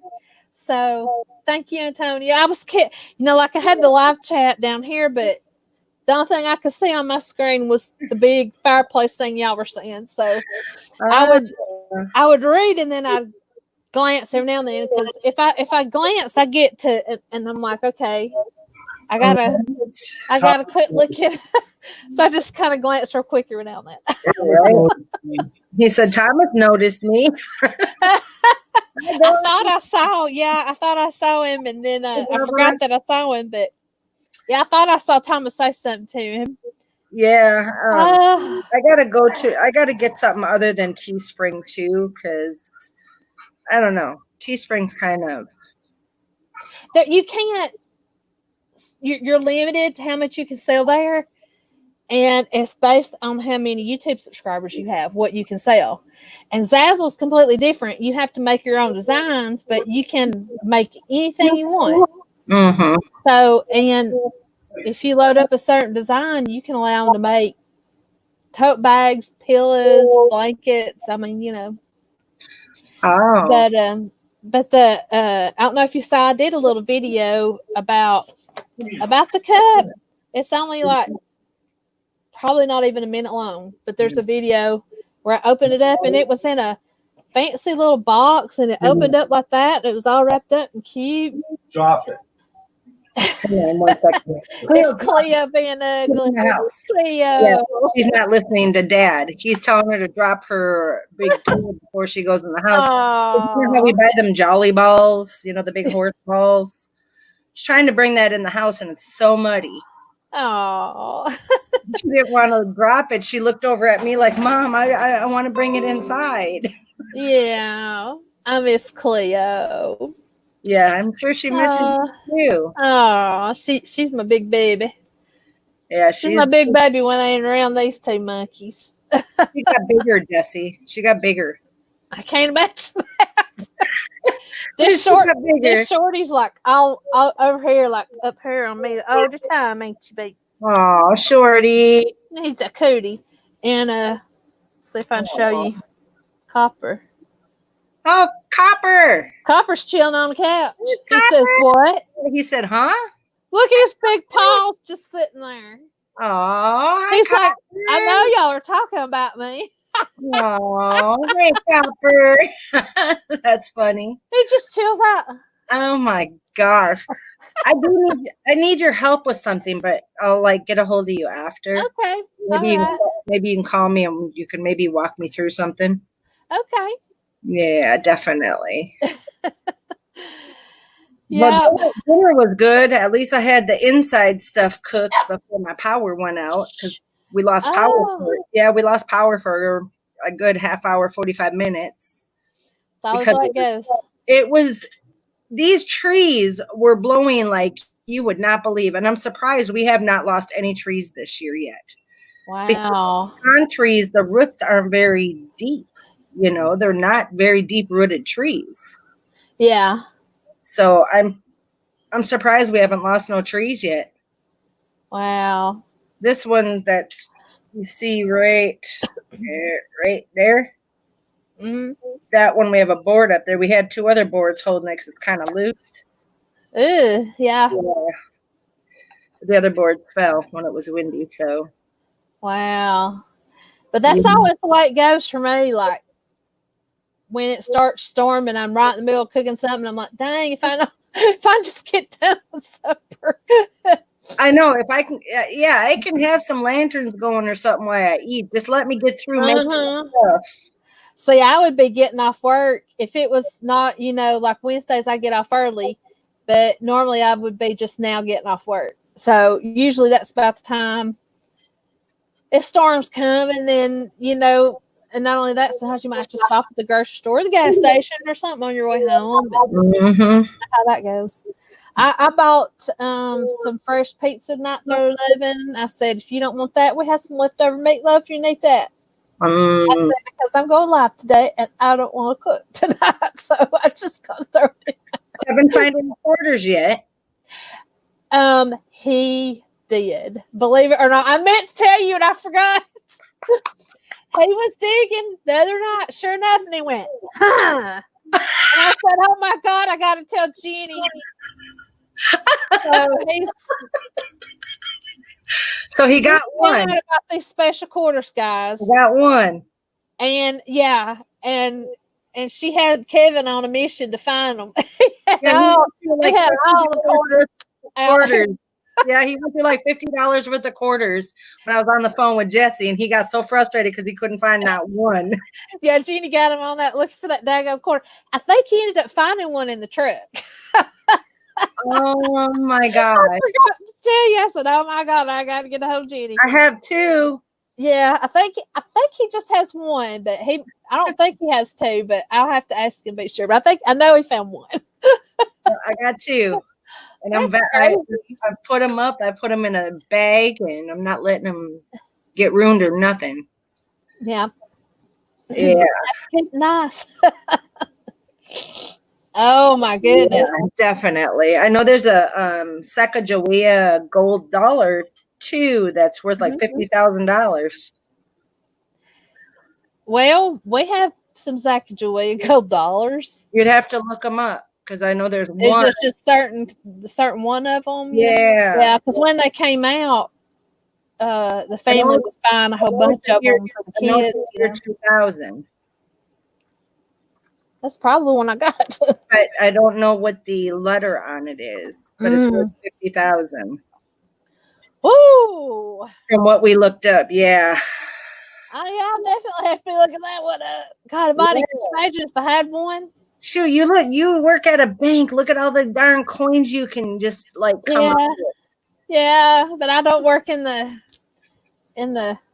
Taylor side anymore, you know. I've been in the long side since 2008. No, wait a minute. I take it back. Since 2010. Yeah, I think. And then I started doing the mortgage stuff in 20. Then it's, I think maybe the end of 2018, 2019, something like that. In case y'all don't know what I'm talking about with this quarter that we're talking about, they had made a design for a quarter before the coronavirus came out. And they released it. No sooner did they release it, they took it off the press right away. So there's only so many of these quarters in circulation. So they're very rare quarters. They have a bat on them. Mm-hmm. On the back of it where the Liberty Eagle would be. A bat and a mama bat. Mm-hmm. So if you guys see them, keep them because they're rare. Mm-hmm. That's crazy. I know. Yeah, because and it's so crazy because they made them before the coronavirus thing, but being that the corona is based on the bats, that's why they took them off right away. They're like, oh no, we can't have these out here, because it represents corona. Mm-hmm. So if you get them, hold on to them. Yeah. Because there's no more in circulation at all. Yeah, the night she was telling me about those, she messaged me a picture while she's on phone with me. And Kevin started pulling out change while we were on the phone. He was on manhunt. Mm-hmm. It said if Jeannie found two, they must not be that rare. And they are rare. Yeah, it took a while to find one. I couldn't believe. It did. The quarter's upside down, y'all, but that's what it looks like. Mm-hmm. Isn't it crazy?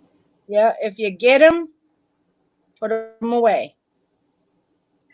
Because they're rare. They're cool to look at, though, huh? Like in person, they look way neater in person. Yeah. They're really neat.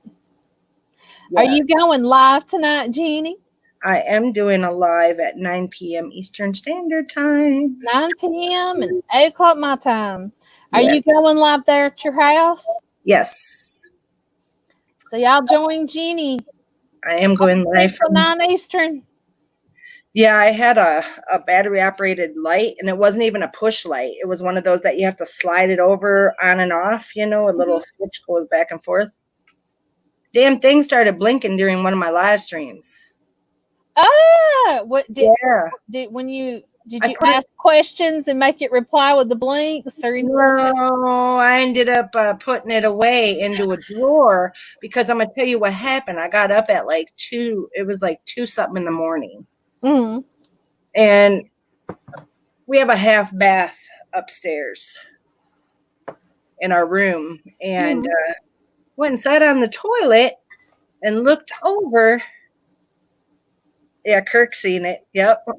I was reading Kirk's comment. Yeah, I looked over and this light's going on and off. So my eyes popped open. Of course, I was half sleeping at first. Eyes popped open. I jumped up. Watching you take a piss. Yeah. Sorry. I jumped up off the toilet, washed my hands, grabbed the sage. Antonio said straight up in the bed, and he goes, "Why do you have the sage out?" I know, right? What the crap's going on? So I took the batteries out of it and put it in a drawer. It probably wouldn't No more. Talk about take the batteries out. I just released a video of some some clips I'd left out from when I was at the South Pittsburgh Hospital. And at one of the very beginning clips was these two guys talking about some experiences they had there in the nursery. And this one guy says, I keep hearing something coming from in there in the toy box. He says, now, I don't normally touch this sort of stuff. So I was just trying to figure it out. And he finally found it down in the toy box. It was a toy telephone, and it was ringing and making noises. And then when he looked at it, there was no batteries in it. He said, I went, nope. He says, I just threw it right back in that toy box. And I thought that was so crazy. Speaking of battery operated toys, those like around Valentine's Day, they have the teddy bears and then it has a little fan. And when you turn it on, it says like, I love you when you have the fan going and stuff and it sings a song. Well, we had this bear and it would sing Sugar Pie Honey Bunch. This was in Texas. And this was in Antonio's little room where he would have his guitars and stuff. It was up on the shelf. We were sitting in the living room. We heard it go off. I'm like, oh, that's weird. So we went in. It went off. So we decided to sit down in there. 10 or 15 minutes later, that damn thing started up again singing the Sugar Pie Honey Bunch. And it was saying the I love you thing on it and blah, blah, blah. Me and him looked at each other and we were out of there. We were out of that room, and then we got rid of that little bear. Bye-bye. The boys had a duck, and it would quack when you squeezed it and stuff like that. Well, that stupid thing was in the closet in their room. Every time we turned the TV on or off with the remote control, it would make that duck quack in their bedroom. I mean, obviously that's not paranormal, but how? It's something you squeeze. It's not, nothing that's supposed to. Right. Right. Oh my God. Yeah, we got rid of that thing. Yeah. And it's crazy because when you have toys and stuff that do that kind of stuff, it's time to get rid of it. It's got to go. Bye-bye. Out of my house. Yeah, that's crazy, man. Oh, yeah, and I might have missed it somehow. What did you do with the light now? Where is it staying? In my drawer. In your drawer? In the bathroom still? In my bedroom, because my bedroom, all of it, it's a big loft bedroom. Yeah. And I do my live streams there, and I do EVPs, I do all that, but I sage every night, Or say just throw you a crystal in a drawer. It might be able to be all right. Oh my gosh. Yeah, so just the look on Antonio's face. He had this terrified look on his face because I'm saging at almost 3 a.m. in the morning. I mean, he sat straight up in the bed and his eyes were super big. He's like, why are you saging? Oh, that's so funny. Like if I got out the sage like that, Ken had been like, "What the crap are you doing?" Because that's the way Kevin is. But I just thought Antonio was so cute when we were down there at that Westerna Cemetery, or whatever. And we're like, spirits are following us around, and Tony's like, "All right, ladies, just sage yourself." I found that in my memories not long ago. Shared together. You remember when we got in the car when we were at White's Bridge? Remember? Oh, yeah. We got in the car and there was so much. He had the whole place was smoky with sage. He had that sage going in there with the windows up. I'm like, and you were like, "Dad, God, that's just so expensive. What do you do?" Hey, breathe. Yeah, we look like a bunch of hippies riding around in there with all that smoke. I know, just roll down the windows, watch all the smoke come up. Oh my gosh, that's funny. But yeah, Kevin, won't mess with it, but I think it's cute. My husband, gets so scared. He gets so scared. I was doing a live stream over at Westview Cemetery, and I called it Westerner or something, but that's what I meant. Westview. My cousin Lily was there with me, and we're sitting by that cranky guy that I told you that's in that fenced area. Yeah. We're sitting by him, and I looked over at the car because Antonio was parked just a little bit down from us, and me and my cousin both seen like a shadow person like standing by the back passenger door, you know. So I said, honey, I don't want to alarm you, but there's a spirit person standing, like a shadow person standing like right by the car there. Everybody on the live stream heard him accelerate. He went up just past us a little bit. Yeah. I mean, yeah. I said, what's wrong with you? He goes, there's a spirit back there. I said, there's spirits everywhere here. You ain't going to outrun it in the vehicle. Yeah. He hopped in the car with you. Oh my gosh. Yeah. There's a few places here that are like that, and just they'll creep you out. No kidding, man. But yeah, that White's Bridge was crazy, because something that neither one of us got on camera was when we're fixing to film. We're at her car at the church, fixing to walk down and do that first filming at the bridge, and me and her both heard a woman say, "Hello."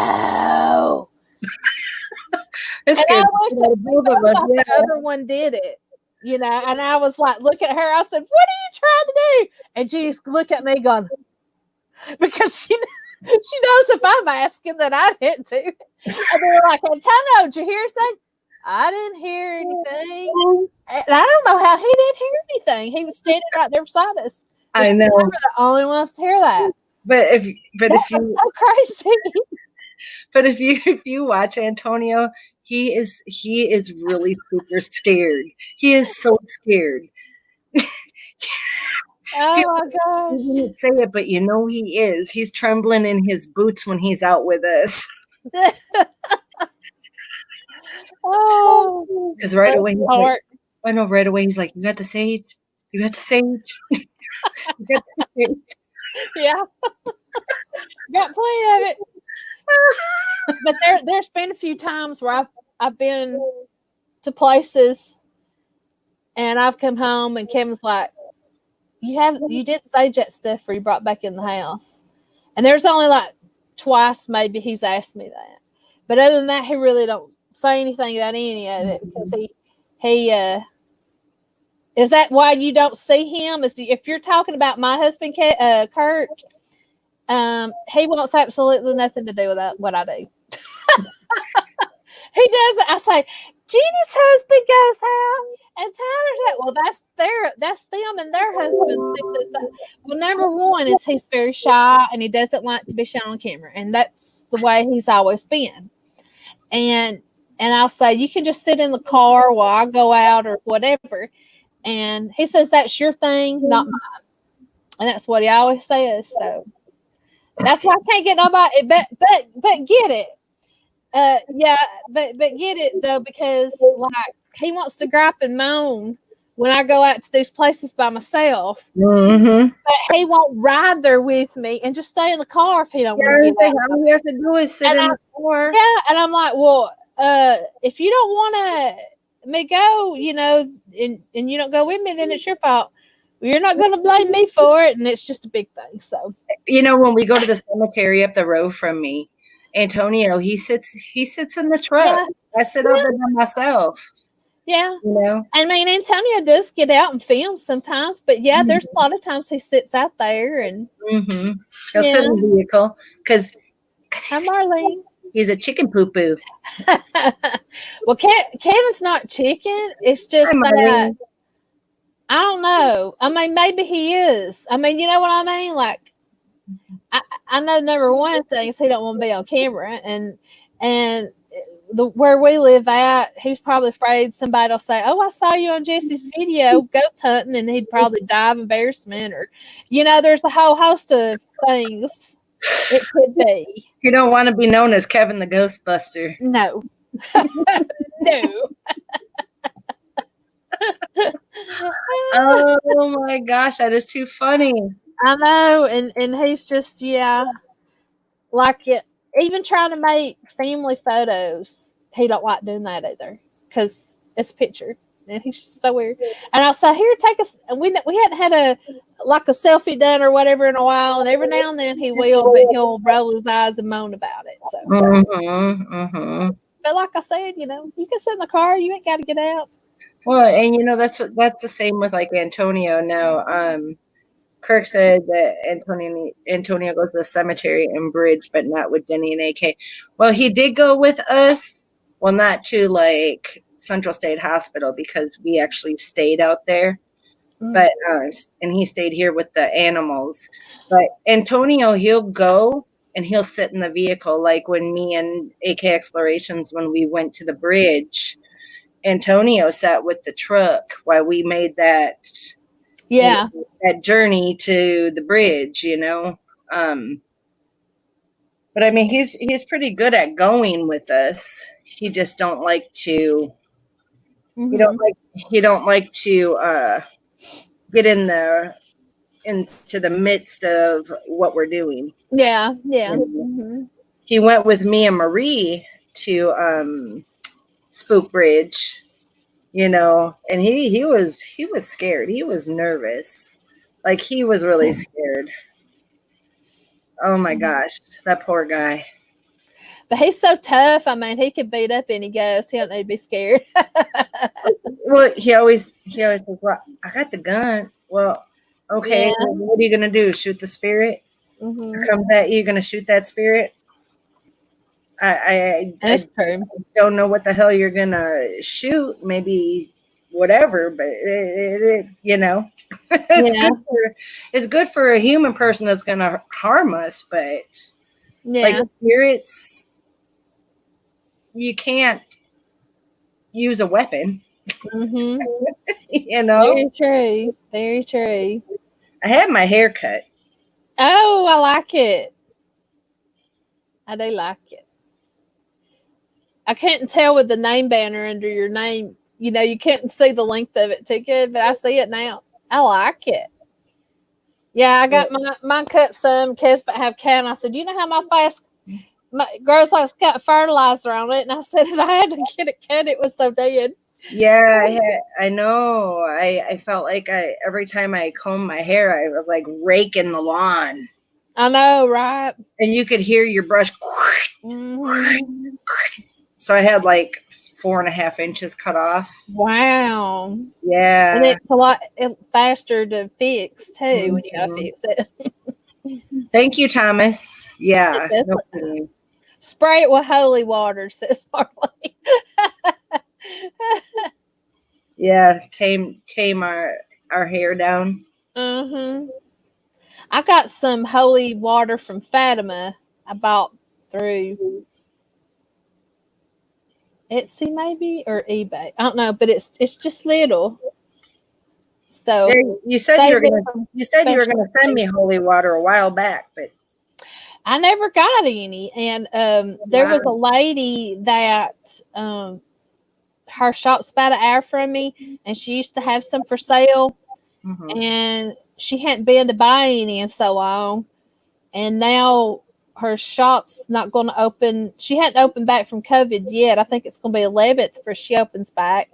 So I'm not sure if she's going to have any or not, but I was going to buy some from her, have some. But yeah, I'm waiting for this stupid COVID stuff to be done because I know, right? Because in the city of Nashville, Georgia, there's a what do you call it? One of those history museums there, and it's really super haunted. And they've had other teams and stuff go in there and do paranormal stuff there.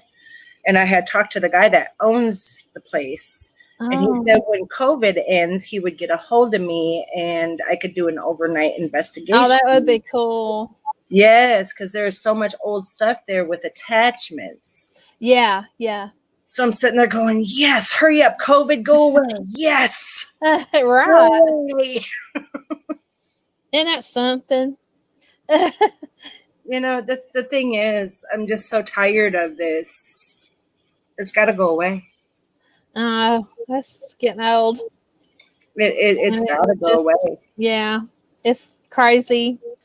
And now the cases are climbing back up again. So we all knew it would in the fall, but I didn't think it would in July. No, but Florida's really bad right now. One of my friends was going to go stay around the Spring Hill area because her in-laws have like a condo out there or something, and she saw how many cases Tampa had right now, and she's like, "We're going to go to the Smokies. We're just going to do that instead." So they changed their whole vacation. Yeah, I don't know if my cousins and them. Remember my cousins that live here? They are supposed to go down by Tampa for the weekend, this coming up weekend for the 4th of July stuff. Yeah. I don't think they're going to be able to go. I mean, the beaches are closed. You know, they may close the borders. They may close the borders again. They might do it. It's crazy. For a while, yeah, because we were able to eat in our restaurants here too. And we can't go in our restaurants now.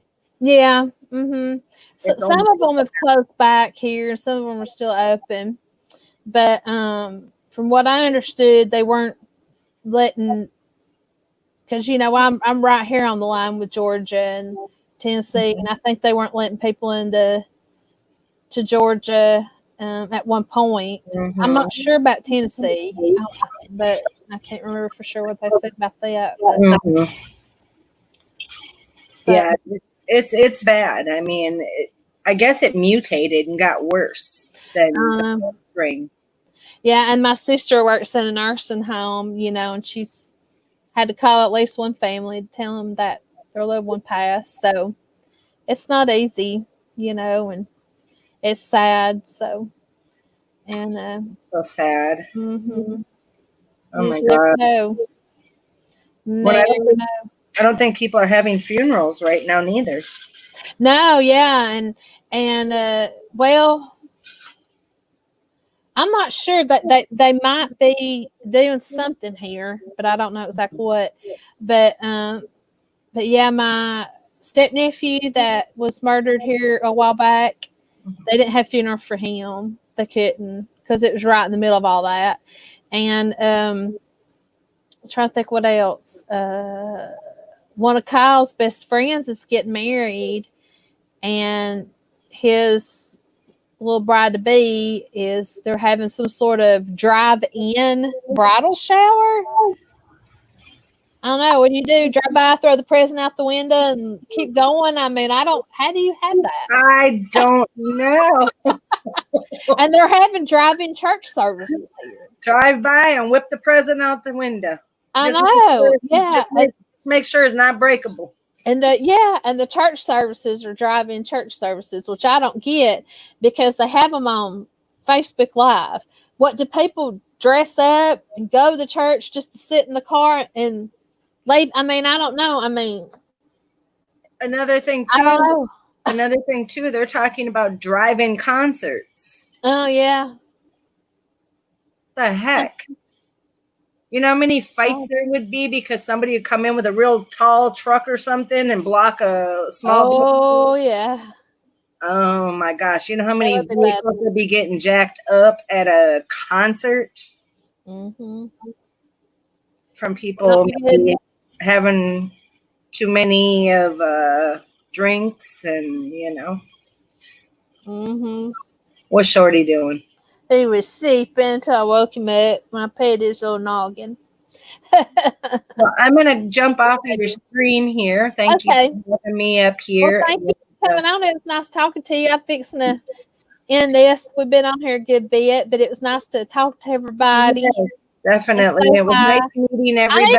I need to go live more often. I don't go live often. You do need to go live more often. Yeah, since I figure out how to do this StreamYard now and got my mic working finally on it. Oh yeah, and make sure you get a hold of me also, like I said, so you can help me. Okay. Walk me through something. But yes, guys, I will see y'all later. I'm going live at 9 p.m. Eastern Standard Time. So let's see. Here's my finger at. I can't. Everything's weird. Yeah. Okay, it's backwards. Go subscribe to Jen. To me, I should be doing it this way, but yeah. She's going live tonight. Right there. Yeah, She's there it going is. live. She's going live in a little while. So, All right, y'all. I'll talk at you later. 3 hours. Yep. That gives you enough time to go pee and get you something to eat and come back. Bye. Bye.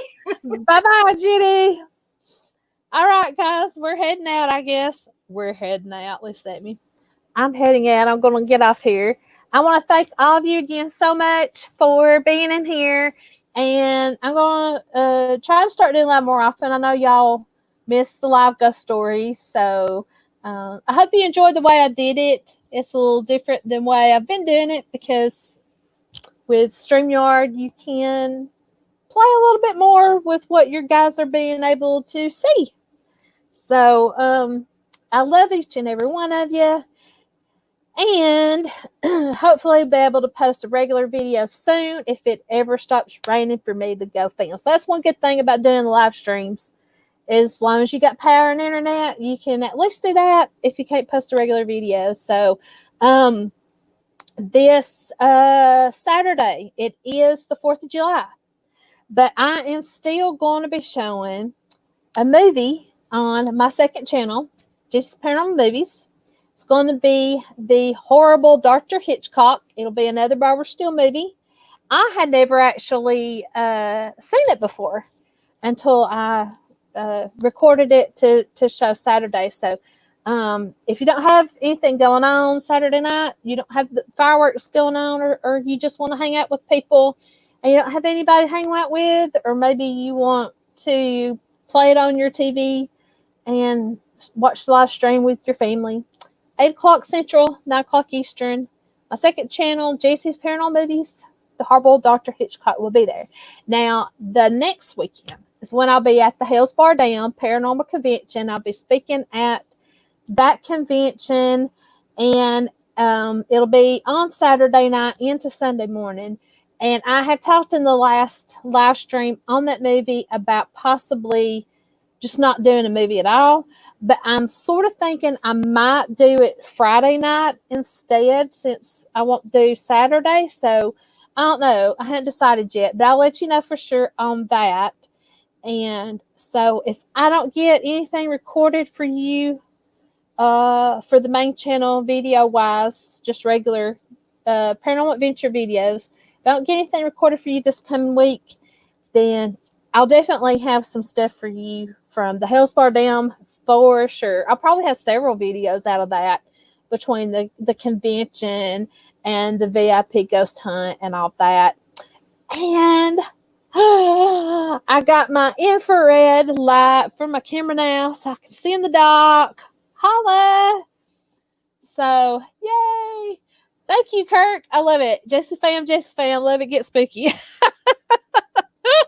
He got all y'all got all my little stickers on there. I'm glad y'all figured out how to use them little guys.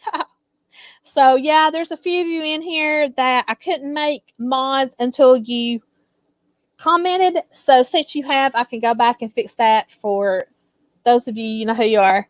So anyway, I'm gonna say goodbye for now. Love you guys.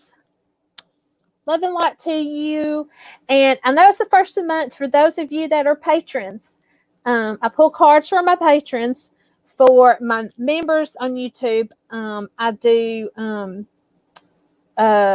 some extra stuff that are different on the member side.